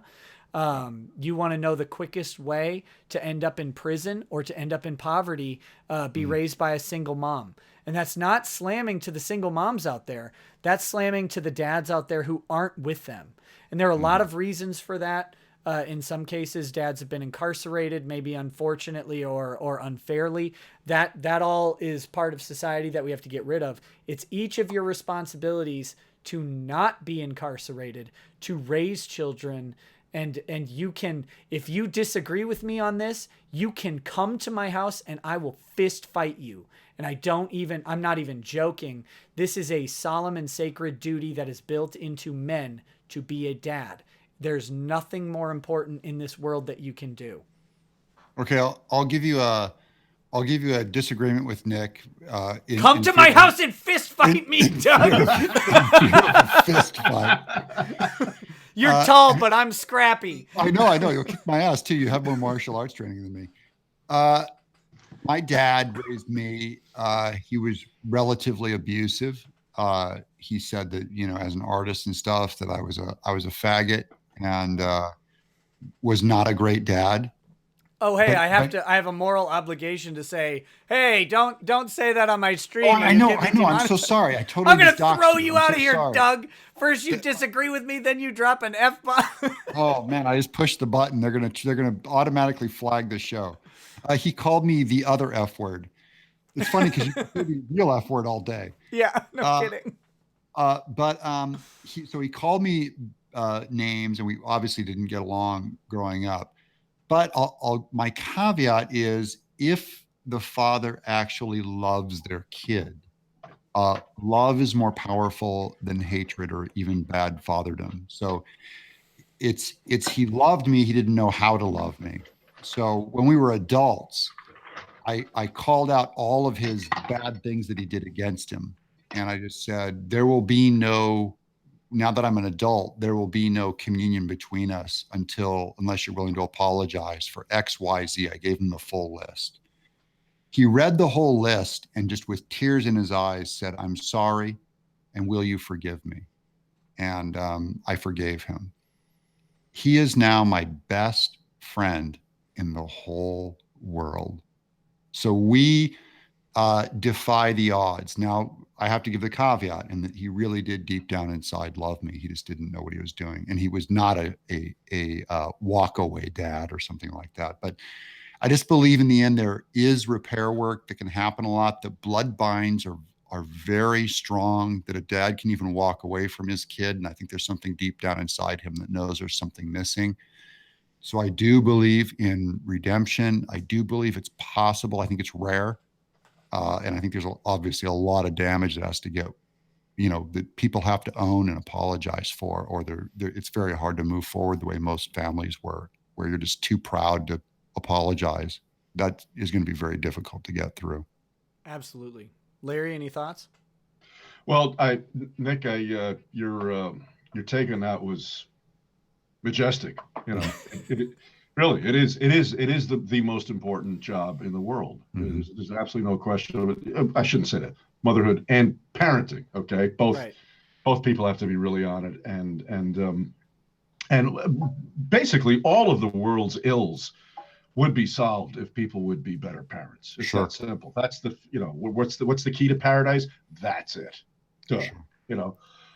And it's Doug, yeah, that was quite a story you told, and moving, and you are as far as I can see, a very tiny sliver of a minority in it working out that way. Because unfortunately, Sure.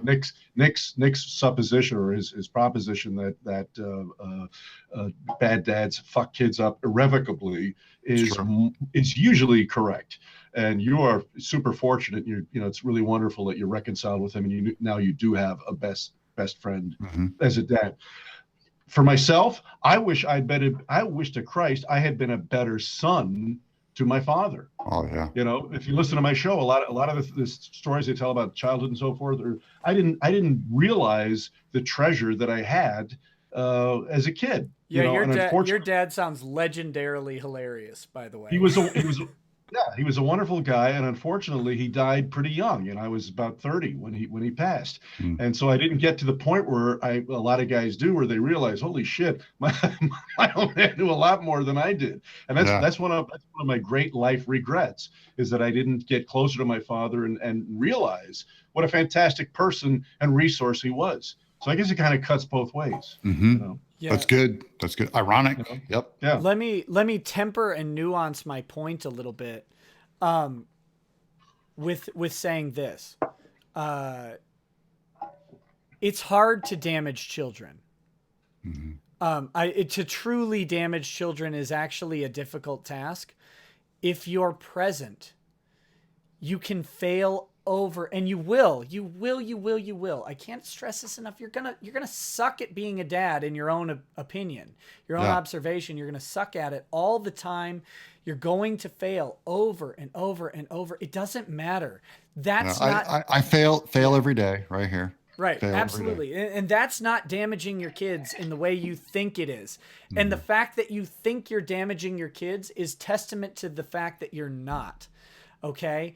Don't beat your kids. Like, let me just say that. I think I have a moral or a legal obligation to say don't beat your kids. But don't beat your kids. Aside from that, and if you make the mistake and you hit your kid, like, don't do it. It's not the end of the world, though. It's not the end of the world. You have failed in the moment, but you haven't failed at being a parent yet.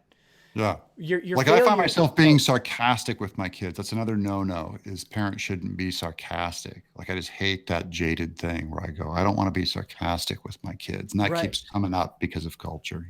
And remember what I was talking about, how your kids are going to be concrete, literal thinkers for a very long time.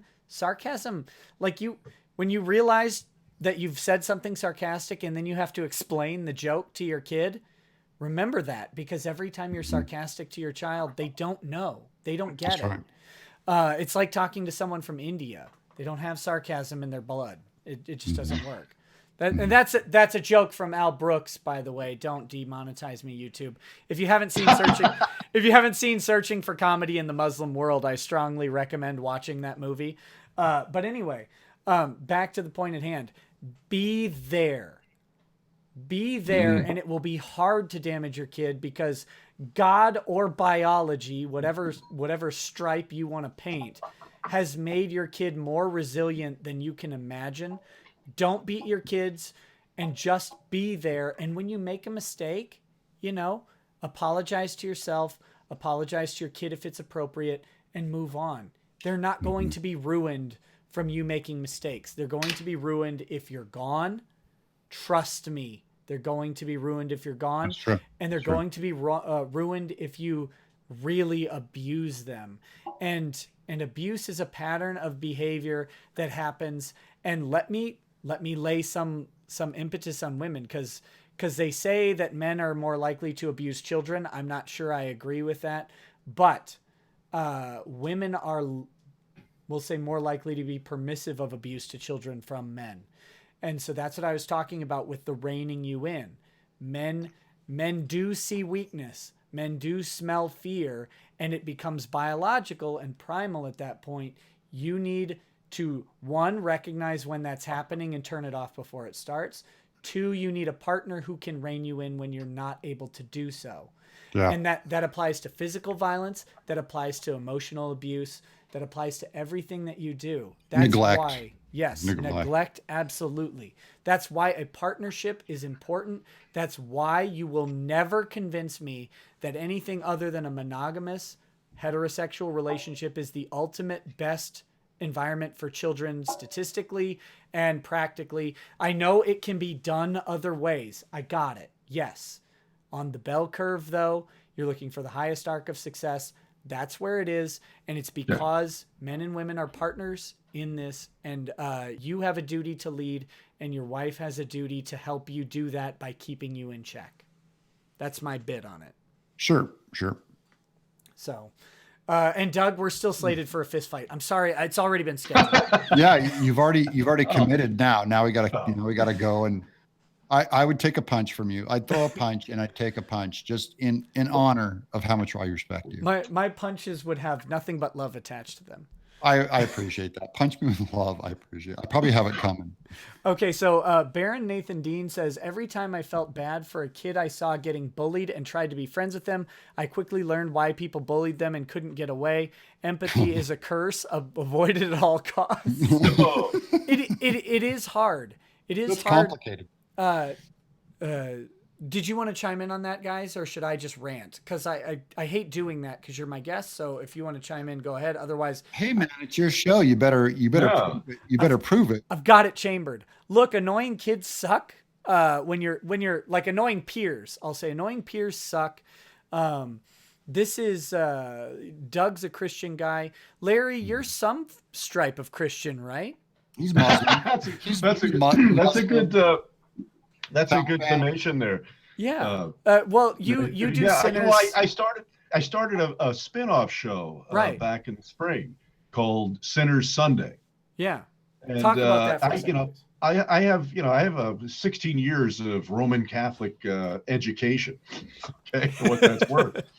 And when you say I'm a Christian, the whole purpose of that spin-off show is the fact that I think that the Jesus that has been sold to us by not just the Roman Catholic Church, but pick your flavor, is so distorted and so reimagined and so twisted. He's been emasculated. He's been, think of who is he? He's a sunken chested guy who wanders around speaking in weird little codes. And it's preposterous.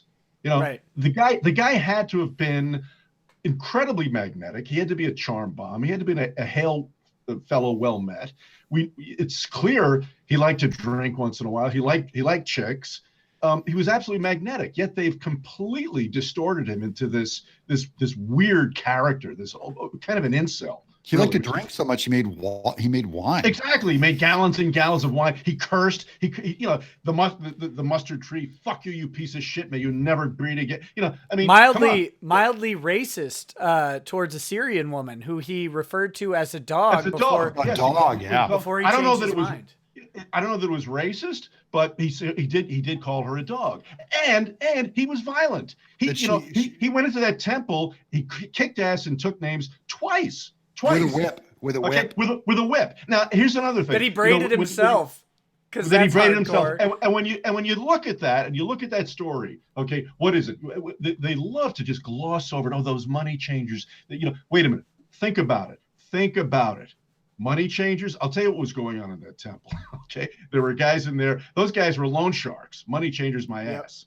Were there loan sharks? There are hookers. There are drug dealers. It was probably a sewer. Now think of that. Do dudes like that actually go, oh, gee, here comes this long-haired weirdo with a handmade whip. I better run in the corner and get out of here because I'm afraid of him. He went in there and he probably kicked teeth down throats. He broke bones. He was a fucking one-man gang twice. Okay? Jesus is both Bloods and the Crips simultaneously. It was a world-class Donnybrook, right? But they never portray it that way. So am I a Christian? Yeah, I'm a Christian with that guy. Yeah. Not the one that I was sold as a kid as this kind of meek, sunken-chested, whispery loser, because he wasn't. No, okay? we sanitize everybody. We sanitize everybody for whatever needs of media there are. Jesus, obviously magnetic. Most people don't realize that the men he's recruiting to follow him are like, they're the 15 to 22 demo that everybody wants. So if you think like a limp-wristed weasel is attracting a bunch of guys who make their life fishing in really tough waters, exactly. Weaving their own nets, working long hours, and they're like, whoa, I've got to follow this guy. One, if you know anything about Old Testament prophecy versus what Jesus actually was, all these guys not only thought that Jesus was the Messiah, they thought that he was literally by himself going to overthrow Caesar and kick him out of Jerusalem. And if you think they thought he was going to do that through prayer and contrition, you're wrong. Right. They thought he was going to do it with a sword. Right. That basically the 12 disciples were coal miners. Yeah. You got to think, and I like to liken this to our view of the founding fathers of America, where we think of them as these elder statesmen and all this stuff. And we forget that at the time the revolution happened, these guys are all like 24 years old. Sam Adams is brewing beer in his basement. These guys are they're going to kill the biggest superpower in the world because they taxed them. These guys are fighting. Alexander Hamilton and Aaron Burr, two people who are definitely in the founder generation, Alexander Hamilton being a specific founder, argued to the point where they thought they should kill each other. And that wasn't the first duel Hamilton was involved in. He wasn't in a duel before, but he was the second for, what was it? John Lawrence or whatever, his good friend who dueled the general that Washington had appointed. Like we've got the Thomas Jefferson shot a man on the White House lawn, had been involved in several duels. Andrew Jackson beat a man to near death on the congressional floor. Like we've sanitized all of these historical figures. They were men. They were farmers. Yeah. Brewed their own whiskey. Even guys I don't like Teddy Roosevelt. I don't like him as president. I love him as a historical figure. He's hilarious. He's burly. Exactly. But like we sanitize Jesus in the same way. We forget the era that he was raised in where people are literally being killed. Like he was killed for views in a horrific fashion. This is not a calm culture. So the Bible portrays him in a certain way, but I'm tangent. Rome lit their roads with men on crosses. Like they would light the city, with thousands of people were crucified. Like this is a brutal time. He was not some wuss walking around floating an inch off the ground. Yeah, exactly. So anyway, and hung out with prostitutes and tax collectors. That's like hanging out at the bar. Exactly.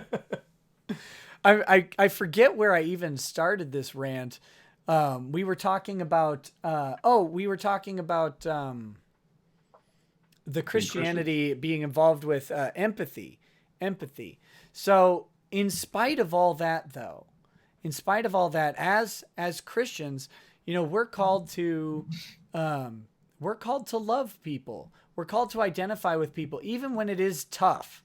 And Jesus identified with people, you know, that were tough. Like if you look at Zacchaeus, for example, we're Bible splaining to you now. So you didn't Bible sign up for splat. this.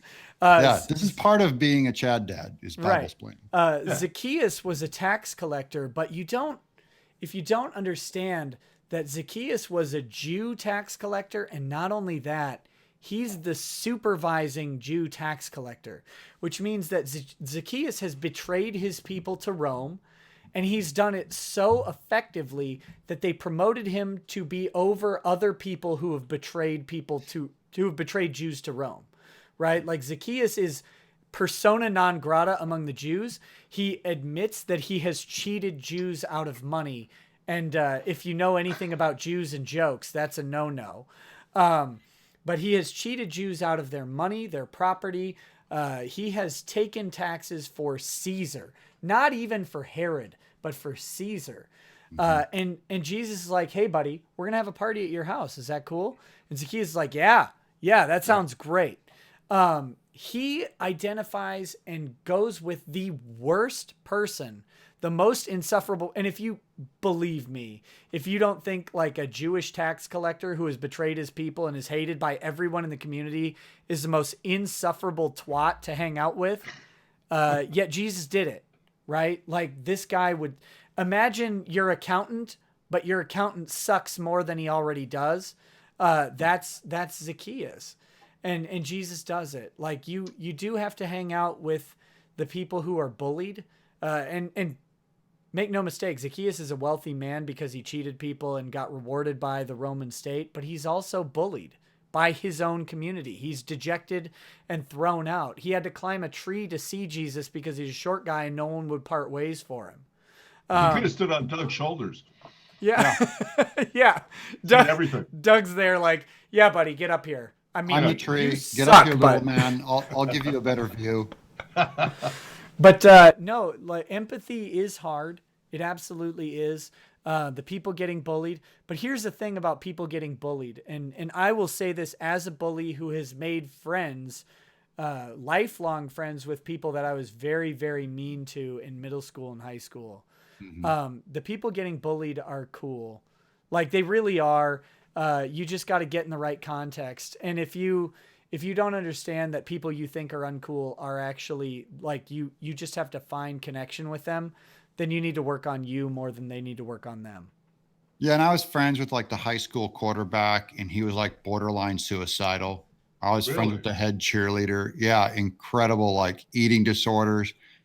Everyone is God's crippled children. Yeah. Going back to the Zacchaeus thing, if you look at who God hunted, he hunts Paul, who's a borderline Christian murderer.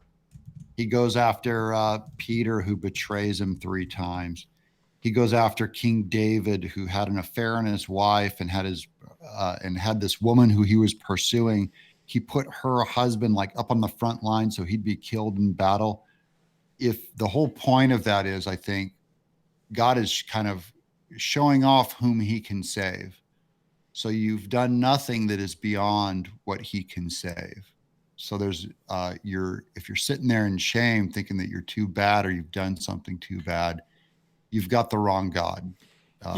Because he hunts scumbags. And he also saved cripples, and cripples are the worst people on earth, e.g. Stephen Hawking. Yeah. He'll even save Stephen Hawking. And all those parking spaces they take up at the supermarket lot. Yeah, even ridiculous. Hawking could kick Nick's ass. Yeah. How dare you? I would toss that stupid chair off a cliff. Let's throw it down. Rip in not peace, Stephen Hawking, you pile of garbage.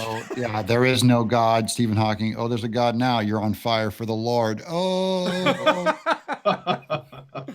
Okay. So Landon Mackinjames says, I love Doug so much. I'm 6'6" and a half, 21-year-old. The only time I ever got physical in school was with a kid who was retarded. I was like 6'3" in middle school. He threatened me and I had to toss him into the lockers. He never bothered me after. Yeah. My ent people, my ent children. Super Iron Bob said, this is referencing his question or his thing before about being severely bullied. He said, fighting back was a bad way of describing lifting another person up with their shirt and threatening to kill them if they kicked me again, I guess. No, that is fighting back. That's the right way. That is self-defense. That counts. Good. Yeah. That works. No shame. Landon Mack and James again says, as Doug knows me, I'm an atheist. Every relationship I've had for over 2 or 3 years is with Christian girls. I always end up falling in love with those girls, but our convictions never come together, which is why I'm cool with having no kids like you. Oh, wow. Give it a chance, man. Man, you got to be committed to atheism bad enough when you're like turning down good Christian women tail. That's just sad. See, maybe you got to rethink that. Maybe you got to rethink your priorities. Elijah Watson says, it's funny we have 3 religious right-wing guys talking about how horrible PC culture is, how times have changed, and they have. They absolutely have. Isn't that something? Yeah. We did have a religious right that was dominating PC culture for a very long time. The pendulum has swung in the other way. And I hope that my religious right compadres have recognized that the pendulum we were riding was wrong for so long, that we need to not be, it's not our job to censor, it's our job to coach. Mm-hmm. Yeah, well, every movement makes its mistakes. Every movement has to have its reformation. We went through ours, and now all the prudish church ladies are on the left. All the legalists are on the left, the finger pointers. Look at all the judgment they throw down on you. And now we just want to we're taking on their bumper sticker of, hey, leave us alone, man. We just want to work. Yeah, please. And once we get through a couple more, there's a couple more chats. I think just one. I want to get into that topic about working, about making money, and about doing it as a dad, as a man, and a man of integrity, we'll call it. So sure. Burger Lord says, my dad bailed after I was born and done this with multiple women. My main goal now is to be the father that I never had. Absolutely, buddy. And I'm sorry that you had to deal with that. It is a tough thing, and it will change you. If you know guys who have been abandoned by their fathers, they're a different breed of person because they had to take on responsibility at a different age than the rest of us. So yeah, find older men in your life who you want to be like, because if your dad wasn't there to train you, those men are laying around all around you and would love to hang with you. And find those guys and let them be your hero and be your example, because they can train you. And Reek has a donation for $10. Thank you very much, Reek. There's nothing attached to that, but I appreciate it very much. And I want to point out something to the chat before we move on to the question of making money, being creative, being a creator, whatever that means today. I want to say that we are talking about God here. We all have a specific perspective, but I will speak for myself. I have no no lack of love for atheists. I don't think that atheists are wrong and deserve, like, I may disagree with them on various things just because of my own personal experiences. But I will say that my personal experiences are mine, and without them, I would be a different person. So I don't ever condemn or judge anybody's perspective. And I'm always willing to talk to and listen to anybody, no matter what their religious upbringing or lack of religious upbringing or perspective they may have. So I hope in a very PC way that nothing I say makes anyone think that I think less of atheists. The only atheist I think less of is Stephen Hawking, and that's because he was a crooked, crippled man. Who bailed on his wife when he actually, his nurse. An actual scumbag, Stephen Hawking. Like an actual degenerate scumbag is Stephen Hawking. Make no mistake. It has nothing to do with him being atheist and everything to do with him being a pile of rigid garbage. Yeah, and I on my show anyways, and I'm sure you guys are probably like this, I'd almost rather have a ton of atheists in my audience. I never wanted my audience to be just fellow Christians. That'd be boring. Oh, it's the worst. And anyone who suggests that Christians should only hang out with Christians and atheists should only hang out with atheists needs to be hung from the rafters of the They got it dingiest wrong. basement. It's not fun. It's fun to atheists, and by the way, there's a whole lot of atheists who I'd rather have a beer with than a whole lot of Christians. Sure. Larry, do you have anything to add to that, or should we move on to the whole working as creators in a weird world of scum and villainy? I want to know what Larry does. Yeah, Larry, what do you do? What do you even do, buddy? Well, I do this podcast, and then I have an interest in a couple of other businesses where I'm sort of a silent partner, creative director, because you can't have it both ways. You know, you can't. You got to be sort of sub rosa with this stuff. So that's what I do. What kind of businesses are those? Without getting explicit, what do you? One is it's a marketing firm, and the other is a media firm dealing in the Pacific Rim. Cool. Yeah. Very cool. Very cool. That's legit. That's legit. It's no, there's no Breaking Bad. I'm not putting on hazmat suits and cooking up meth. Sure you aren't. Now we know. Yeah, You're not cooking up meth. You're just Nick, melting down the bodies afterwards. Nick, when you're not cooking meth, how much law do you practice during the day? Less and less every day. Thank God. Thank God. If you guys don't know, and if anyone in the chat doesn't know, I announced this a little while back. I'm scaling back my law practice as much as possible because I find this much more fulfilling and impactful to a larger group. Making people laugh and smile has been a dream of mine for a very, very much longer time than being a lawyer. And working on this allows me to focus on specific cases without having to take other crap to pay the bills. And I'm in the process of flushing some of that other stuff out of my work queue. But right now, I mean, I spend a couple hours a day practicing law.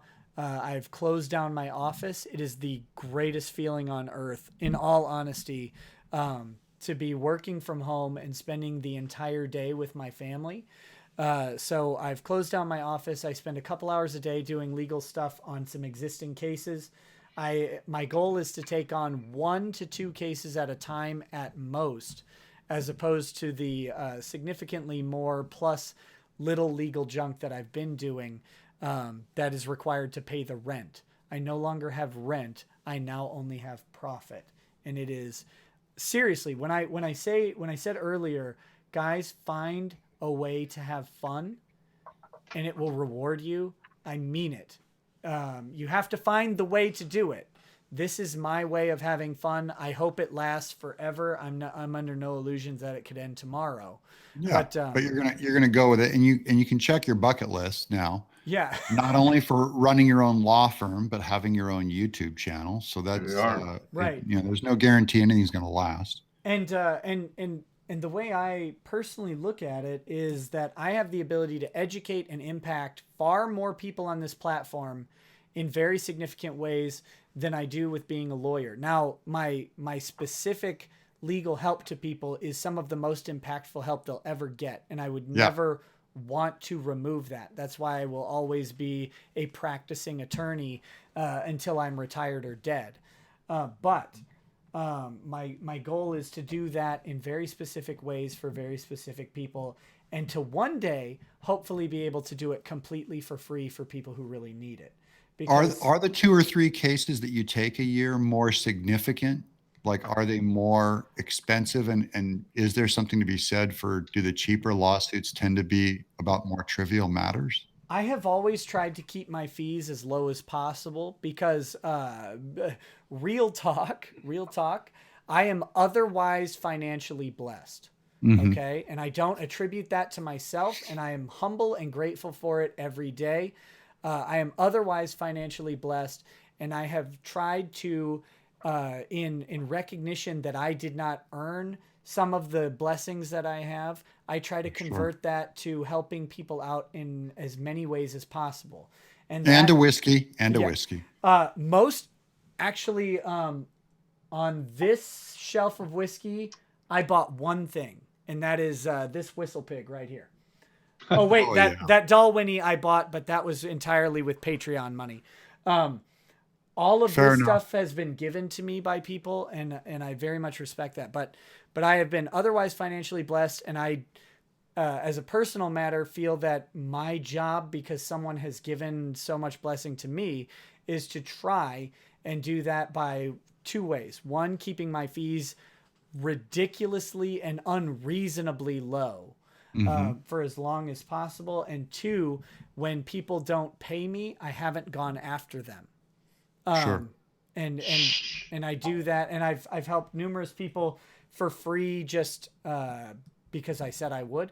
But and I'm not trying to make myself out to be anything more than just a guy who's trying to do the right thing. Like don't take this the wrong way as self-aggrandizing. But, It but is I'm trying to not. find out But what are your cases that you're looking for, the 2 or 3 a year that you do take? What moves you? What are you looking for? it's 2 or 3 at a time, and that's so it could be a year, it could be much quicker, but it's mostly criminal defense stuff for people who can't afford criminal defense.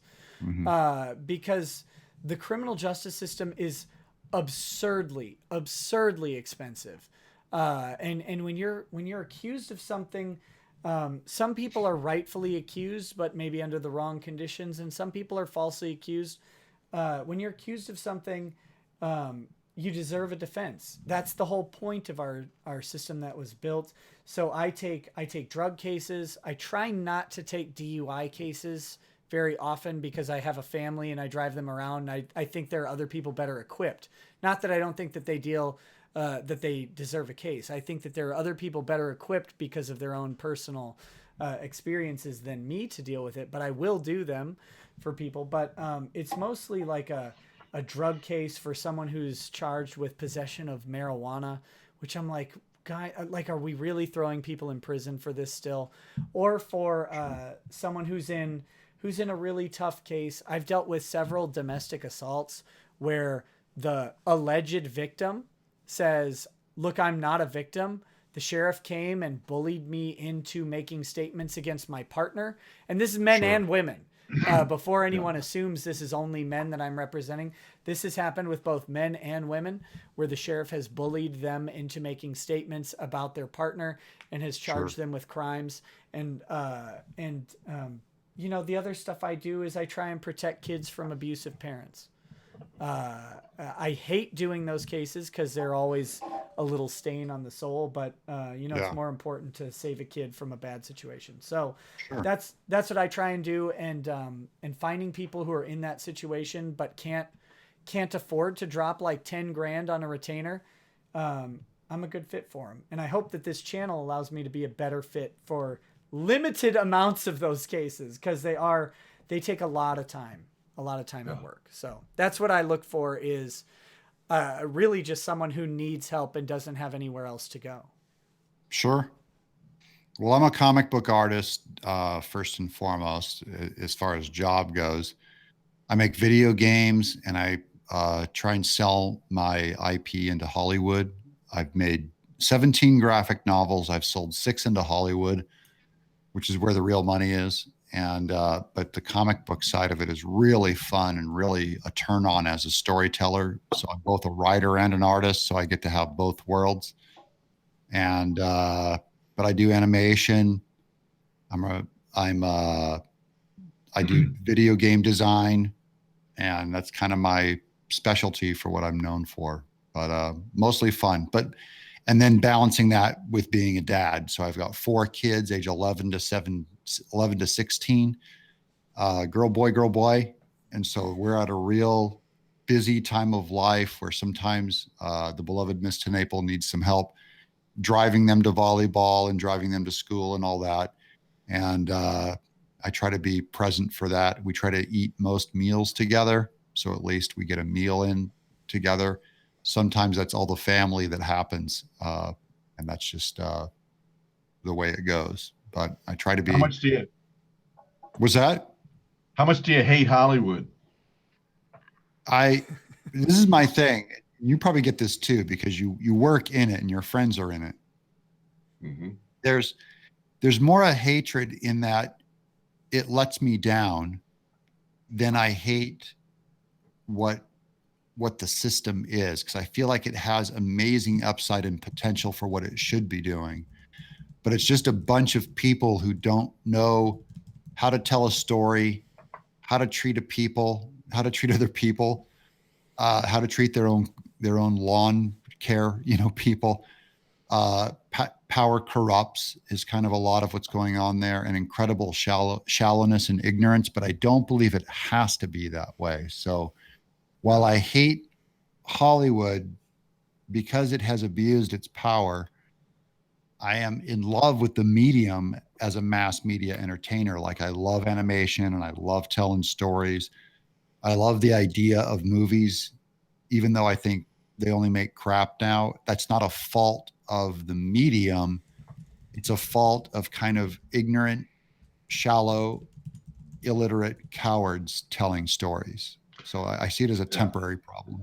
Well, I think there's about 8 guys in all of Hollywood that really have any talent. Yeah. And the rest are just parasites. Pedophiles. And pedophiles. Everyone but 8 people are pedophiles. That latch onto them. I mean, really, I mean, I've teed up a few things in my day out here, and it's just astonishing how just assholes will come out of the fucking woodwork and say, "I'm attached." Yeah. Really? Yeah. No, you're not. But they think they will be. Yeah, I know those people who keep attaching themselves to my movies and they don't do anything. They don't do a fucking thing. It's like if they removed money and power, money and fame from Hollywood, they'd instantly start telling better stories. But then no one would want to tell them because it attracts all the wrong people. It attracts all the wrong people. All the wrong people. And it's just mind blowing how pedestrian all the shit they do is. Yeah. It's really. And it wasn't always that way. And even the way the political pendulum has swung. I mean, there was a time when, Hollywood was the propaganda arm for war efforts, for God's sake. The war, you'd get Jimmy Stewart and Duke Wayne and so forth. And I don't know how it just completely flipped. Did an actual 180 in the 60s? Is that when it happened? Because I just think the left, the left ruins everything it touches. Right? Look at fine art. They ruined it. That's true. Music ruined it. Art ruined it. Now we're seeing it in comics. Ruined it. They will ruin YouTube. Comedy's dead. Comedy's fucking dead. That's right. Oh, he's talking about comic books. Comic books, but it applies to comedy. Oh yeah, sure. You have guys like Chris Rock and Jerry Seinfeld saying they can't play campuses anymore, and we're too precious about certain jokes. And so, leftism, it can't create art. It can come in after truth, goodness, and beauty is already made in culture, and then it can take it over, and then it just ruins it. Yeah. So I want to ask you guys a question. I know how I came into this weird YouTube space, and many of the people in the chat have probably watched me do it. But how did I talked earlier, like there are times when you have to, and Larry, you've talked about this kind of extensively on your podcast. There are times when you have to lick the balls of your boss, for example, to put it never bluntly. Personally. Right. Yeah. To put it bluntly, there was no emotion involved. I just want you to. Yeah. I hate this. Blong. But there are times where you have to do someone's bidding, and then at some point you either make the decision or you take the risk or you find the opportunity to get out of that. Yes. How does a man, a dad, for example, who's got a family to feed, how do they get there? And that's my question for you guys is how does so let's say you're a dad, you're working your 9 to 5, and you say, I'm tired of being at the mercy of someone else. I want to get somewhere better. How do they do it? What's the roadmap? I mean, business is pretty simple. You need to make something that people want to buy. So a lot of this independent, and by the way, I think about this every time I start a new comic because I'm essentially unemployed. And you're trying to shake enough money out to keep the kids in private school and pay taxes and rent and, we travel or whatever. And it's never been easier to make money in America because of our amazing prosperity and our amazing freedom. That I think Americans have more reasons to take crazy risks and sometimes fail, which is involved with any business venture. So even if comics failed, I always told my wife, you'll never have to work. You'll have a roof over your head. And if I have to go teach or if I have to go wait tables, I'm willing to do that. So I'm not above any of that of a normal job. But the trick is, how do you get people to pay you, in our case, to provide entertainment?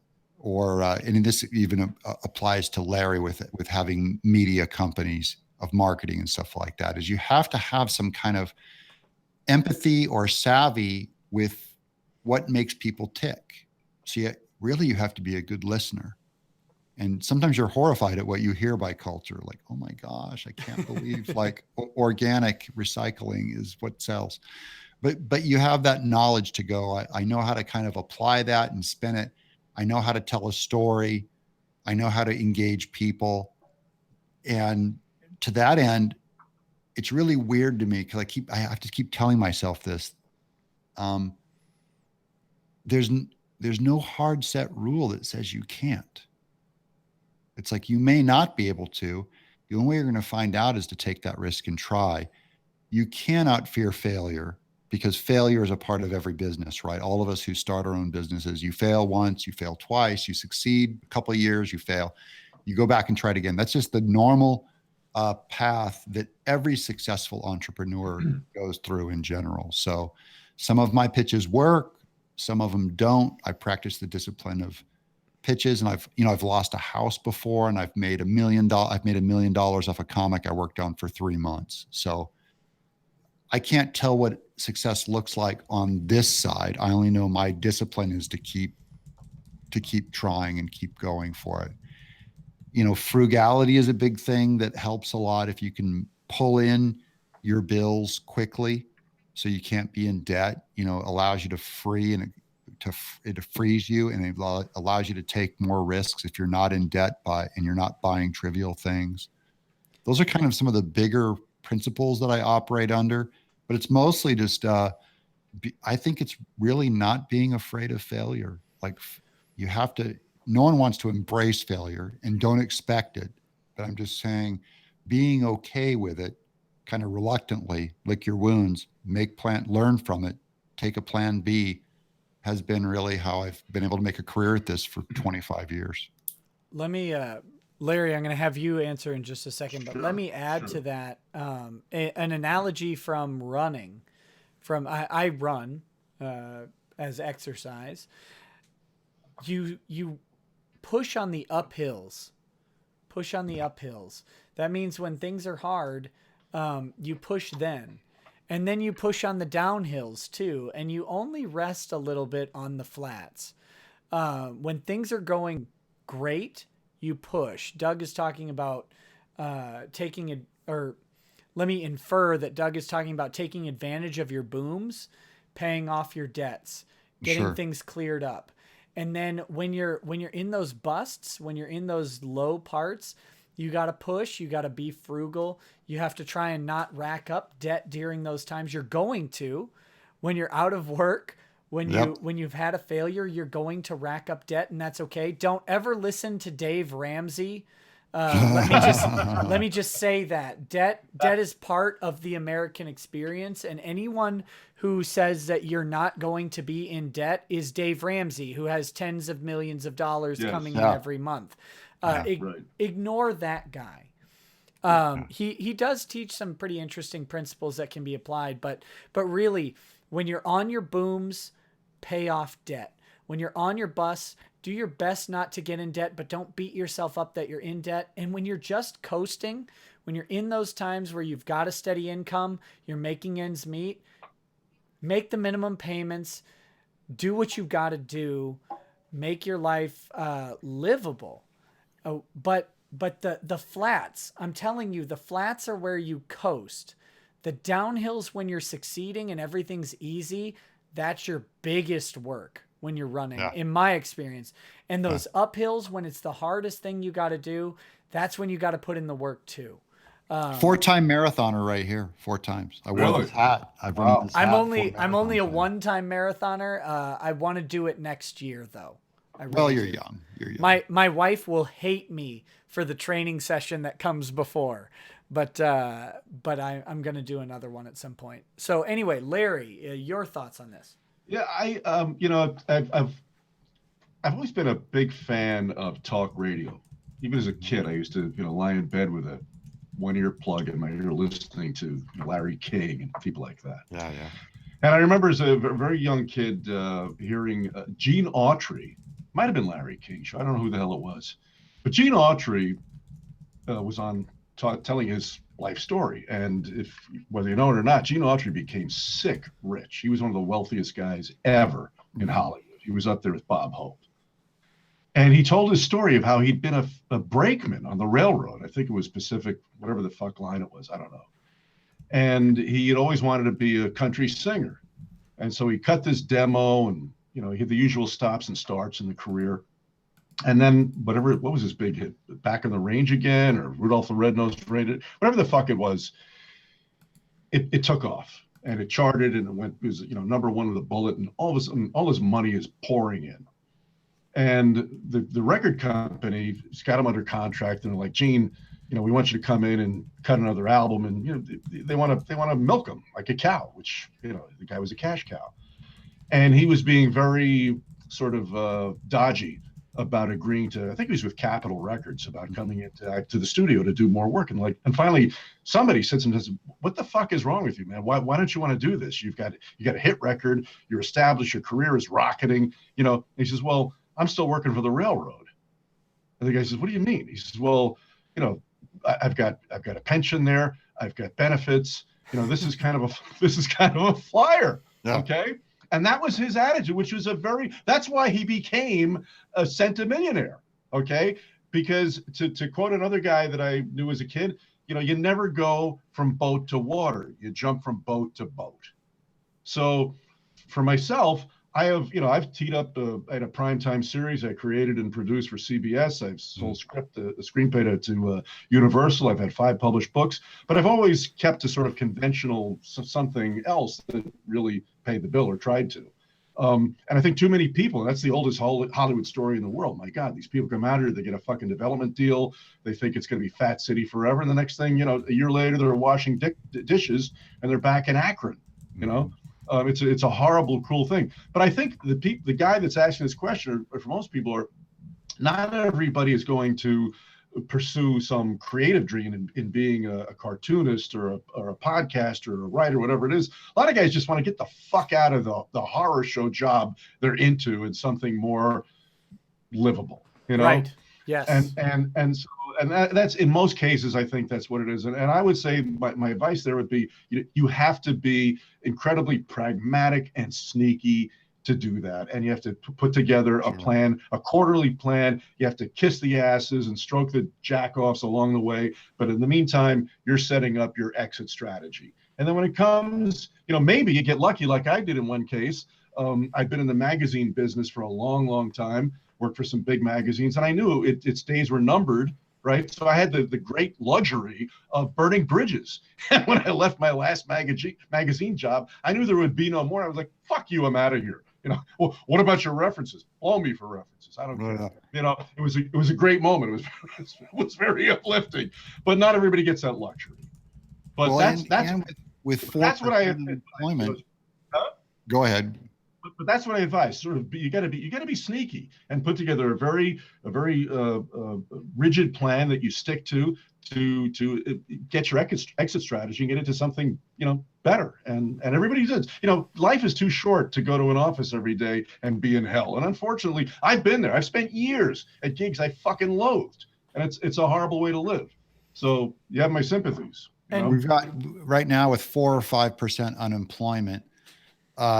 There are very good job opportunities to find a better job.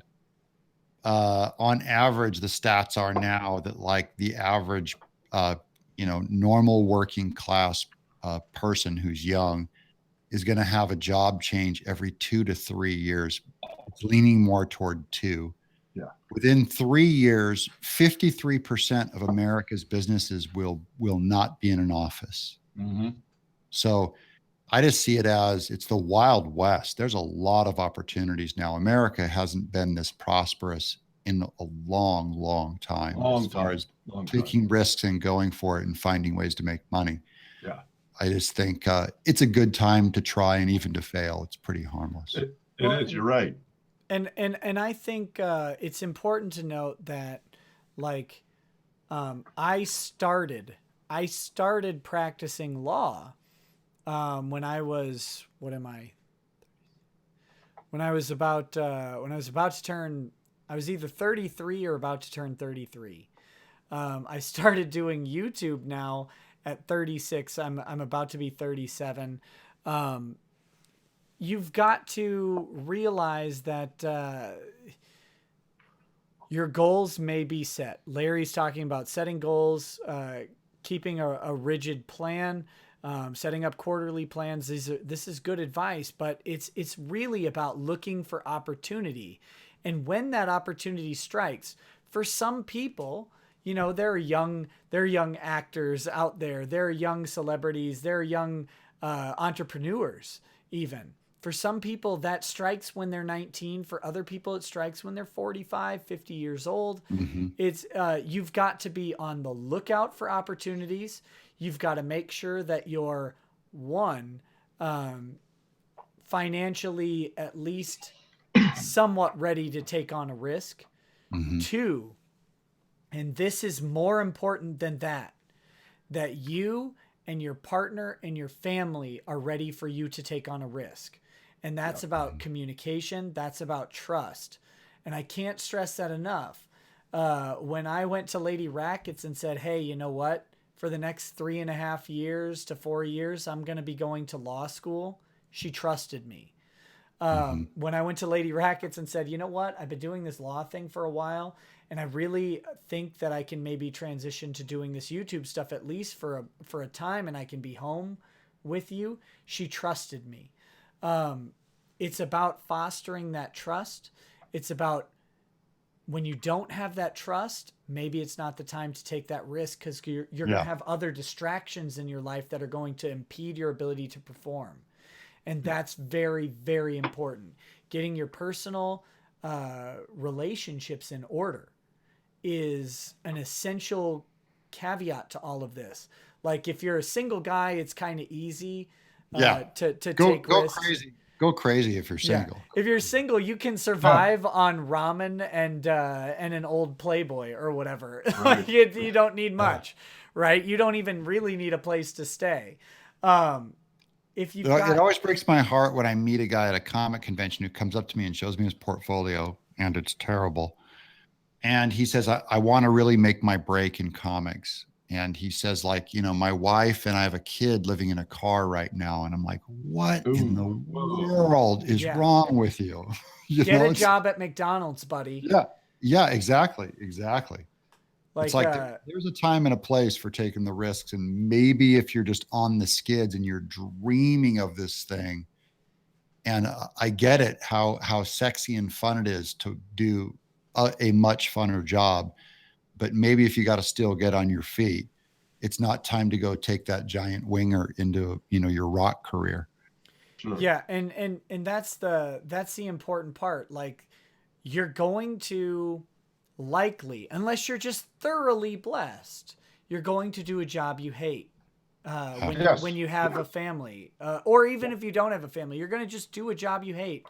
And it's all about looking for the opportunities, but look for the opportunity. Because when the opportunity comes, when you've built up the trust with the people that matter, and there are those relationships that matter and those relationships that are rewarding but don't matter, when you've built up the trust with them, when you've built up the just whatever financial level it is to take the risk, where your kids aren't being raised out of a van, where you're not trying to take your kids to some shelter where they're going to get molested or raped.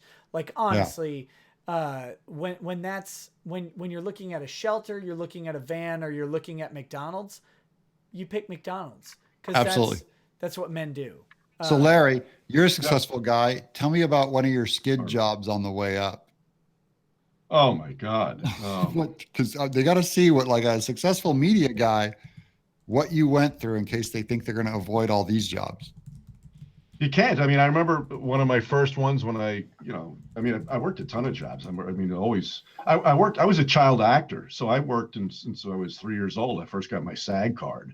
Well, those actually were great jobs. Had a lot of fun doing Yeah, that. no doubt. But I was a bartender and I was a security monkey at the airport and done all kinds of shit like that. But I think probably the worst one was when I was maybe just out of school. I worked for a couple of years at a TV rep firm. They sold space, sold time, and I was a research wonk, and I spent hours and hours hunched over fucking Nielsen and Arbitron books, breaking out ratings and shit for WKEF and wherever the fuck it was, Ohio. It was terrible. And one day I said, what the fuck am I doing? This is so not me, and you just have those moments, but what you do is you go first, you take the money, you do what you got to do, and you sort of have your epiphanies along the way, right? Yeah. All right. Got a couple more chats to go through real quick. Landon Mackinjames, this is a follow-up to his thing about being an atheist in every relationship being with Christian girls.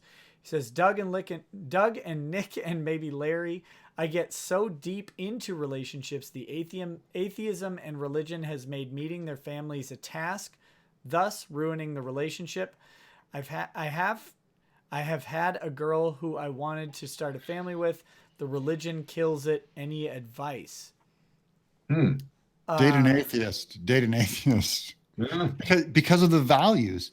You're going to marry your soul. You don't believe in the soul, but you're going to marry your body and your neural brain net to another person's neural brain net. And if their values are they believe in a resurrecting man God, you're not going to find that common ground on how you're going to raise your kids and all that. So that's what I mean by you date your values. I could not marry an atheist. My wife may become an atheist, and I came very close to rejecting my faith while we were married, and it would have been very difficult, But that's called deconstruction, folks, and it's an interesting path to navigate. Yeah. So I'm just saying, date your values. Find someone with those core things in common. Because if you think all Christians are superstitious or follow this ancient book written by tribal ignorant people, and they believe in this flying spaghetti monster, you're just not going to have that kind of respect for what your wife holds number one all-time dear, this being who died for her. So maybe find someone who's closer to your values, or change your values to mine. Yeah, that's unironically, that is an interesting possibility. Maybe the fact that you're finding people who have values that are vastly different from yours attractive is because in some level you're attracted to their values. I'm not going to say that's the case, but that's something that you might want to explore, that maybe there's something in your life that you find is missing and that you think might be fulfilled by those other values. That's not always the case for all people. It is not a blanket statement of advice or like saying, I'm certainly not saying that you're wrong or misguided. Like I said, my faith is built on my personal experiences, which I cannot attribute to other people. Very, very specific experiences that I've had that have convinced me sometimes over my own logical reasoning and deduction, that God is an active part of my life. Even when I look at all sorts of other evidence and see something different, I see my personal experiences and I think, you know what? Maybe my other analysis is wrong. I don't know. But maybe you don't know either. And that's something to certainly consider. I didn't know if Larry had anything to add to that. Yeah, I would say it's I'm very much down with what you said and Doug.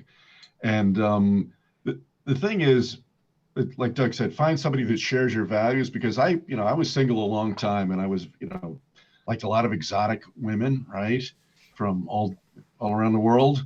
And the strange, it's not really strange, it's kind of common sense. The exotic, the new, the different really attract you initially, but over time, that's going to sort of wear out. It really will. And when I met my wife, I kind of knew like instantly I'd marry her and make kids with her, because she seemed so, she was hot as hell and she was an 11, but beyond that, she seemed so amazingly familiar. We had shared values. I met her parents and they didn't hate me because we were kind of on the same page in so many ways. And that's what's going to make a relationship last over time. What you have in common will keep you together. And for the most part, what you don't is going to kind of push you apart, because the both of you are going to feel homesick, really, for the most part. So not always. There's sometimes when it does work out, but for the most part, that's sort of a make or break deal. Absolutely. Bunsey the Frog, he says, it's always good to be able to listen to different opinions to help remind you just where you stand politically. Good night, Larry, Nick, and Doug. Be well. Be well to you, Bunsey, even though I think you're long gone because that was a while back. But thank you very much. And yeah, that is part of it, is tempering your own beliefs with disagreements from other people. We've got Dick Nutley. This is a while back too. He says, you said Dick might be, this is Dick Masterson, might be unconvertible to Christianity, but he sounds really close to being converted to be, convinced to be a dad. Thoughts? Oh, yeah. Yeah, I think 80s girl is smoking and seems like a very nice and sweet person. That's enough to make any man want to be a dad. That's my take on that. Yeah. Sure. 80s girl is a sweetheart. She's a really, really nice person and beautiful. And I think, yeah, I mean, I'm not going to speak for him, but I think Dick, he's an entertainer. And so a lot of time he's just throwing raw hamburger into the cage there to elicit reaction, right? To start a fire. And sometimes I hear him go off on the whole boomer thing. He's fucking boomers, this and that. Dick's a lot more boomer than anything else. Absolutely. He really is, whether he wants to admit that or not. Okay. And at some point down the road, yeah, he's probably going to, I don't know, I would think he might marry her and make kids, and he'd probably be a terrific dad. I don't know if he'll make a great husband, because I'm not a girl, but I know he'll make a great dad because of his son. Yeah, so absolutely. Dick, whatever you think of Dick, anybody out there, Dick is, my experience is that he's hilarious, which is a requisite of being a dad. He's also genuine, and that's the most important part. No matter what you believe, if you ever think Dick is trying to pull one over on you in a way that's not a joke, but in a disingenuous way, I've never once got that impression from him. He seems like a very genuine type of guy. He likes to have fun and tell jokes for sure, but nothing if not genuine. Mm-hmm. Mark C says, just remember, if you don't believe in God, you better be right. Reek says, if you haven't seen God, it's because you're going fast enough. Some Texan shirt Jeremy Clarkson met. And he said, wait, not going fast enough. Sorry. So if you haven't seen God, it's because you're not going fast enough, which was on some Texan shirt that Jeremy Clarkson met. There you go. There you go. Meaning if you speed and you're taking your life in your own hands, you're going that fast, then you see God. Yeah, I guess that's how that goes. I'm just trying to reverse engineer what a Texan would mean by that. I don't know. I never think of Texas as being very fast. I think of LA as being pretty fast. I think of Texas as being very fat because the food and the donuts are good. And if you've never had a Texas donut, you haven't had any donuts in your life. Have a donut, y'all. Have a dozen. That's the way Texas goes. You go and you buy a dozen donuts. It costs like $5. I love being in Texas because I can feed my wife, and 5 kids. I can feed all of us breakfast and like milk to drink for under $20. Yeah. and have leftovers. It's amazing. I love Texas. A couple years ago, we drove across country from East Coast to West, and it's something I always wanted to do, you know. And Yeah. it was fantastic. And we took our time about it. We weren't really rushing, and it takes forever to get through Texas. But I was kind of glad it did. They were so cool. And my kids, there were so many times where we'd be sitting in restaurants or whatever, and somebody come over and just talk to us and say they knew we were, you know, we were from someplace else. They're like, Obviously. oh yeah, you're not from around here, buddy. Oh yeah, and but they'd be so incredibly warm and solicitous. Like, are you going down here? Let me tell you where the good place to eat is. You want a cold beer? And each time it happened several times. The first couple of times I'm like, uh-oh, here comes a pitch for some shit. And you realize living in LA or New York, where I used to be, you just become so accustomed to everybody approaching you with an axe to grind or some kind of a scam, you know? Yeah. And it was like, and after this happened a couple of times, like, holy shit, man, people can really be nice. I love this fucking place. You know, Texas was just great. I could live there. It was really nice. It's my favorite state of the union that I've ever been to Yeah. or lived in. Yeah. I taught at Houston Baptist for 4 years. What was that like? Houston, not my favorite place. Texas, yeah, I love it. Oh, Yeah. what do you hate about Houston other than like dying constantly on the freeway?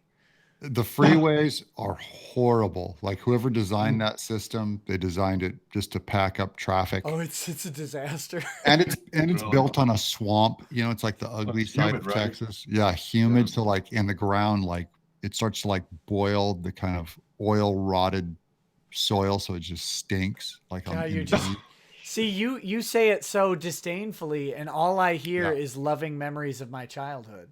Okay. The I- people are nice. The I people are grew up nice. in Houston. Oh, see, I'm sorry. I'm sorry. No, really? no. Tell don't me be about the sorry. smell. Tell me about the smell. Oh, it's terrible. But it's Why- not. Why does, Oh, sorry. What's that, Larry? why does Houston smell? I've never been there. Why? It smells like rot, decay, and because the water table's so high, there's Oh, it's no. swampy. Yeah, It's there's swampy? nothing. There's nowhere for water or dead I- things to go. So you've got these Mm. bayous that bring all the water out to the Gulf, but those Oh. bayous stink like just like everything horrible. But I will say, I went to college in Southwest Minnesota, and ethanol plants stink worse than Houston. So. Yeah. Yeah. Raised in the San Joaquin Valley, sugar beet Oh, factories. Oh yeah. Smell Yep. like a baby. Yeah, back there. yeah. I was in Maui once, and I stayed downwind from a sugar mill. Yeah. I wanted to puke the whole time I was Yeah. there. It's like a cat litter horrific. box. Horrible.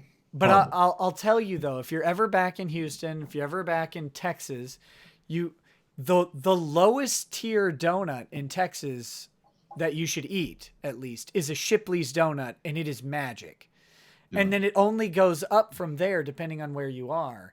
If you're in Houston, you got to find yourself a Best donut. There's Wait, one off. do they have stuff in them or something? What's No, good about them? no, There's it's a just- regular donut? It's just a glazed plain donut. We're talking about cake, right? This No, is just- raised donuts, buddy. Yeast donuts only. Cake donuts are garbage. They should be excommunicated. Anybody who advocates for cake donuts should be Sure. killed. I'm not So- for the death penalty except So for raised, people. Yeah. raised, okay, raised, fine. But I mean, shouldn't they have like frosting in them or bacon No, or no. chocolate chips or No, something? Or- this is the mistake that everybody makes, is that they think a donut should be an event or a dessert.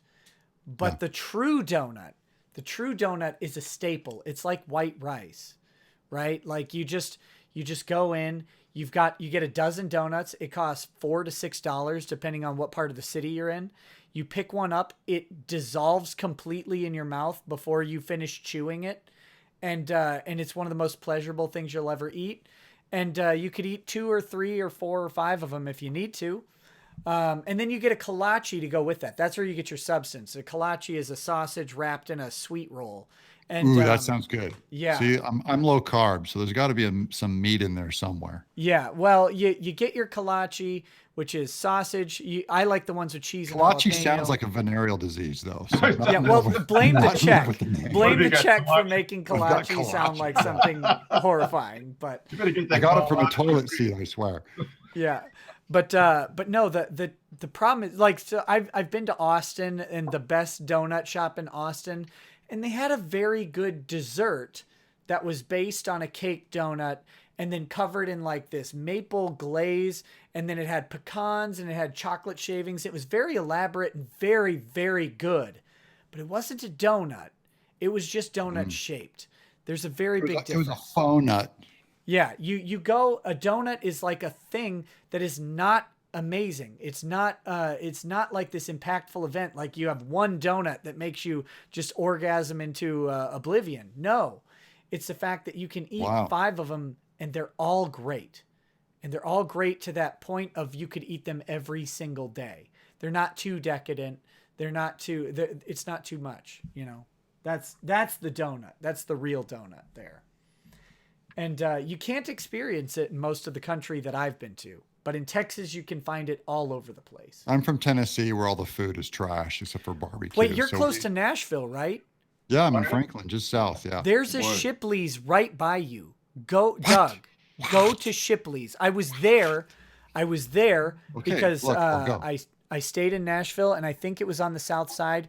There's one Shipley's or maybe 2 in Nashville. I've heard of it. I'll go. I'll go. I've heard of those. Yeah. The beloved Miss TenNapel is the big donut queen, so I'll take her there on a date breakfast. Go get one. Go get a dozen and just enjoy yourself. Get some kolaches. I want some stunt work. I want them to fry an egg on it, or can you get some bacon? No, go in there because they'll have the kolaches, which are good. The other thing they have is they have these croissant sandwiches, which will have like, depends on the Shipley's you go into, but they'll have like fried egg and they'll have bacon and stuff like that. Okay, I'm in. Yeah, go in and you will not. I promise you will thank me for this. I'll YouTube a review in your honor. That'd be magical. I'll do a show. I'll eat everything in sight too. I'll get one of everything. Okay, so we've got a couple more chats here, and then I think we should start wrapping up. I do have to do a stream talking about Wade's filing against Richard Meyer. Wade has responded with a ludicrous jurisdictional thing, so we're going to go through that right after this stream. So if you guys are interested in the Diversity in Comics lawsuit, I will open another stream that will go deeply into that motion. And going deep into the motion is what Christian dads do. That's why we have so many kids. So, deep in the motion, baby. Hey, it's 12:40. I'm about to get real grouchy here. So. Yeah. Like I said, we're gonna wrap up after these chats. So Reek says, "What are you made of, Nick? What are you made of?" He's a tough guy, isn't he? Really? Whiskey, Iron Man. whiskey, rage, and joy. Those 3 things combined. Reek says, Nick. Tess want to know about your carb addiction. Do you have a carb addiction? I wish I had a carb addiction. You sound like you're on the brink of diabetes. I'm not. I'm actually not. My triglycerides are usually a little high, but that's because I don't take enough omegas, and I work on that. But you're a runner, so you burn it off. You're a runner. Yeah. I really do. Reek says, Nick, Road Rage Minneapolis, yay or nay? I thought it was a nice city. Yeah, it needs to happen. I'll remind Dick that Maxwell and I are both here and he needs to come out. He said he'll do it. It's all a matter of scheduling. Landon Mack and James says, Larry, have me on. Let's watch anime and eat booty. So, duly noted. There you go. Mark C says, I'll sir your sugar mill and, or I guess I'll see your sugar mill and raise you a pulp and paper mill. Worst smell ever. Oh, buddy, I'll raise you 1,000 pig farm. Oh, yeah. Mark C says, if in Austin, Texas, head over to Round Rock. Round Rock donuts are the best. Next time I'm in Austin, which will be sometime either this year or next year, I will definitely do so. Okay, and then a couple more. Steven Severin says, there's nothing inherently wrong in believing in the flying spaghetti monster. Okay. If you say so, good sir.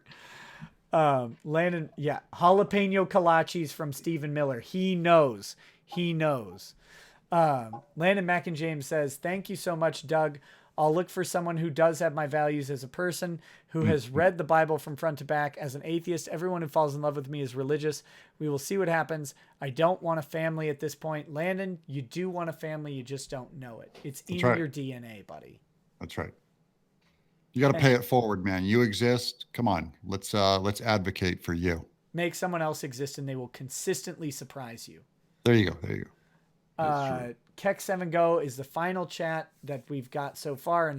And I hate to say hopefully the final chat of the evening, but because I want to let you guys go, I certainly appreciate all donations and chats that have come in.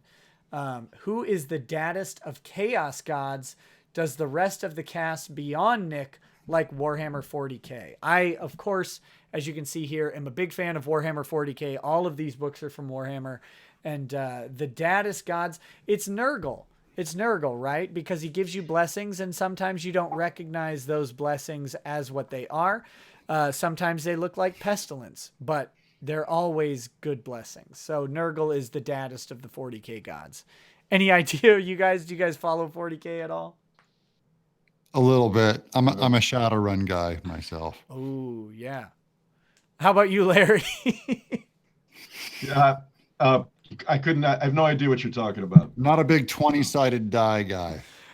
So no. Warhammer 40K is a tabletop gothic, far future, sci-fi fantasy role-playing game. But I've never, it's with the little miniatures that you paint. I've never had the money or talent to paint the miniatures when I was a kid. Oh, so this is actual physical stuff you're talking about. This isn't digital. So all of these books, for example, my shelf, these are all special edition books. So this book is, they do a very high production value on each book. They're all signed. All of these books. This is every special edition book that Black Library has ever released, and but they all originated from this tabletop game, and it's this future theocracy, authoritarian, gothic universe where there's only war. It's like where men are men, right? Because you're constantly fighting, and if you're not fighting, you're terrible human. It's for D&D guys that want to feel like men. That want to feel a little manlier. And I do Shadowrun, which is for men who are so manly. They need to knock it down with some estrogen. Oh, I see. Yeah. I see that. You see that? Yeah. Well, yeah, it's what soy's for, isn't it? That's right. Yeah. That's right. To drink soy, we have to tone it down. And guys, if you've ever seen Mark S. Zaid Esquire, soy products, not even once. Not even once. Reek says, if you're in Round Rock, look up the Little Red Wagon. Awesome burgers. I will do that. Dominic Allen says, hey, buddy, love the streams. Did you hear about Mr. Ethan Ralph and his co-host being banned from YouTube and all the Heel Streams donations being refunded? Keep up the good work. Yes, my Heel Stream donation was also refunded. I will be talking about that tomorrow. I hope to have at least Zidane on the stream. I hope to have a couple more people. I've put feelers out to Ralph. I will remind him. I know he's very busy because he is on InfoWars, I think tonight or tomorrow night. So I'm going to try and get him on for an evening, not late night, but an evening stream tomorrow. Either way, I will be covering the Heel stream and the Kill stream getting ISIS off the internet. Hey, Nick, let me bounce something real quick. Detour here. This kind of shit frosts me no end. I mean, it's just so wrong. And I mean, and I truly hope that somebody, this Heel stream thing where they took 26 grand away from sick kids is beyond wrong. They should be killed. They should be killed. They should be pistol whipped and kicked down a storm drain. Okay. Now, I would imagine that a guy like Drudge, if somebody like submitted that to him, he'd be all over a story like that, I would think, to get it to go mainstream, because that is so fucked up. Now, in my own little world, before we went live, I was telling you about one of my minuscule videos being deplatformed from YouTube because they're bullshit. And I was so enraged in a subsequent episode, I came up with my own little hit back, okay, and which is called Flag Day. And so I'm thinking, and maybe I've got my head up my ass, but all of these platforms, be it Twitter, YouTube, whatever it is, what would happen? What would happen if everybody that was furious at them at one day for, say, a 2-hour period all around the globe, just logged on and flagged every fucking thing they saw? Oh, that's offensive. That's offensive. That's offensive. Tell me, would that not fry their servers or make their shit blow up? Could that not bring them to their fucking knees? Flag Day on Flag Day. It doesn't have to be. It could be on Flag Day, but you could pick any goddamn day you want and do it and just fry them. Yeah, and the trick would be The trick would be for everybody to create anonymous accounts with anonymous email addresses, because false flagging, depending on the type of flagging you're doing, can be unlawful, not criminal, but civilly unlawful. Sure. And I TOS bullshit. yeah, it's my job to advise people against doing that. But I think there is some civil disobedience. And let me remind you people out there who don't know, if you don't watch me enough, this is really about free speech. And this is the First Amendment. Shut up. I don't even want to hear it. I don't want to hear about how the First Amendment only applies to government. Whatever. The First Amendment, yes, it only protects you from government, but the principle of free speech extends far beyond the First Amendment. That's the first thing. The second thing, it is not an exercise of the First Amendment for YouTube to kick you off of YouTube, because YouTube is sucking the government's tit, and they are sitting there constantly leeching off of government money. Google only has the ability to exist because of a system of government easements that allow internet wires to actually run under our roads and on our property. They exist because of us. And the final thing is Section 230 of the Communications Decency Act, which was passed in 1996 to allow large web services who didn't have AI algorithms and staffs of 40,000 people who are only sitting there forcing these 40,000 people to look at child porn and murder all day. That's you, Facebook, you piles of garbage. Those companies didn't exist yet, and they passed this Communications Decency Act. The entire act was found unconstitutional except for one section. That's Section 230, and that is the shield that all of these giant vagina-esque companies hide behind. And they sit there and they say, oh, we can remove offensive content, ignoring the fact that offensive content meant murder and child porn. You lying cowards. Lying cowards. These people don't believe in freedom. They're hiding behind the government. A regulation is protecting them. So when we say we want government, we want to be able to audit YouTube. We want to be able to stop them from censoring people. We're not adding government. We're taking it away. Google is protected and shielded by a bunch of congressmen who would worship at the altar of Google, because think of this, if a congressman goes against Google, they get banned when they try and fight for re-election. Think about that. Think about the congressman who's thrown off of Twitter and unallowed to engage their own constituency, because that's a real risk, and Twitter would be protected from it.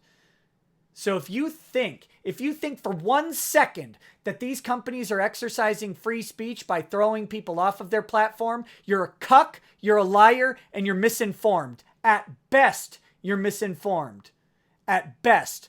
I don't care if you think you can disagree with me. You will be wrong 1,000% of the time. 1,000. Don't get this in your head. Get it out. It takes years of deprogramming, because we've all been told that businesses should be able to operate on their own. No, they're not doing it. These are government-private partnerships that take your money. They take your land. Literally, they take easements to your land. They've taken your property rights. You had no choice in the matter, and you wouldn't if Google Fiber wanted to come into your town and grease local politicians. You would have zero choice in your property being appropriated for their fiber line, whether you want to buy it or not. Make no mistake, these are not private companies anymore. They're shielded by government, and getting government out of it, you watch how quick Mark Zuckerberg's tiny little nutsack crawls into his anus the moment you take away 230 protection, because he's facing 4,000 lawsuits the next hour. The next hour of all the kids being exploited, raped, beaten, and whatever on Facebook, from the people being murdered and beheaded on Facebook. Yes. They don't get demonetized. You ask yourself why that is, and stop being cucks to these tech companies who are not private anymore. Sorry. Hear, hear. Why we love Nick. Excitable. I like that. It's about time someone said it. I'm so tired of this garbage. I'm so tired of this garbage. Okay, sorry. Thank you, Larry, for giving me a heart attack. Thank you. From that. We do have a couple more super chats, and then we'll wrap it up. Okay. Adabisi says, my dad wasn't the greatest. I fear I could follow his steps, so I avoid having kids. No, learn from your dad's mistakes. Yeah, don't do that. Yeah, really, I just got to say, there is nothing I could ever do, nothing that would equal having kids. That is the greatest single or double achievement of my life. That's it. And I'm sure you guys feel the exact same way. Yeah. Don't miss it. Don't miss it. My wife and I avoided having kids for 10 years. We were before we had our first. Wow. Because of that exact excuse, was we said we went through some trouble, and we just don't want. We're afraid of what'll happen with our kids, and you're a different person than your parents. You'll learn from them. You'll probably be so sensitive. You'll be 10 times better, and you'll fail, by the way, in other ways than your parents did not. Sure. And talk to them. Talk to them. Yeah. Like Doug had a breakthrough with his dad that he shared earlier. Yep. Talk to them. You're both adults now. Talk about them if they're alive. Hopefully. Talk about their mistakes. They believe me. The vast majority of parents, unless they have a diagnosis like a narcissism, a histrionic personality, if they've got that, obviously, you're not talking to a person, you're talking to a disease, and that's different. If you're talking to a person, they trust me. They know they made mistakes. Mm-hmm. They know. Sure. And you can probably talk. I'm not saying you go in and you just drop a letter on their door like here's all my grievances, but talk to them. Don't lead with that. Right. Don't lead with it. My dad and I smoked backwoods cigars on the back porch for 2 years. I used to smoke those. Before we said a word, we smoked for 2 years, and then that earned the right to talk about it. So. Yeah, but they know. Like, I'm gonna tell you, as a dad, I already know. I know and fear the things my son will come ask me when he's 30, and he's gonna say, "Dad, what about what were you doing at this time? What were you doing at that time?" I know. I already know. Parents, when they say they always know like what you're up to and what you're thinking about, they do, because they're worse critics than you are.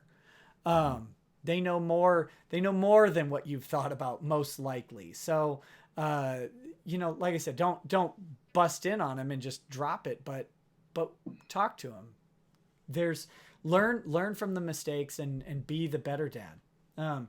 Reek says, I'm a Korn/Nurgle fan, or I'm Korn/Nurgle, not a fan, I should say. Let me not mischaracterize Mr. Reek. And love 40K. If Road Rage Minneapolis happens, I'd love to do a match against your Death Guard. I don't have a Death Guard army, but I would get one and learn one if that happens. Adabisi says, Clay Early says African American Library. Yes, I said Black Library is the publisher. It's African American Library. My apologies. Landon Mack and James says, Doug, you cuck. Let's talk anime. Akira isn't good. Landon, last time you were on my stream, Landon was just railing you to get on your show. Yeah. Yeah. He's always on my stream. And he knows that I particularly advocate for Akira being the greatest anime of all time. And he comes up with like 50 obscure anime movies that he demands I watch. Akira's good. It is good. That's what I'm saying. I'm going to watch Akira again. And then David Debergerac says Nick Smash. Yeah, well, sorry. that's the liquor and the anger coming through. But yeah. All right. Unleash. Thank you, gentlemen, so much for being on. I of course want to have both of you back again sometime. I hope you have enjoyed this as well. This has been great. We got to Chad that again. I need more. Yeah, we should.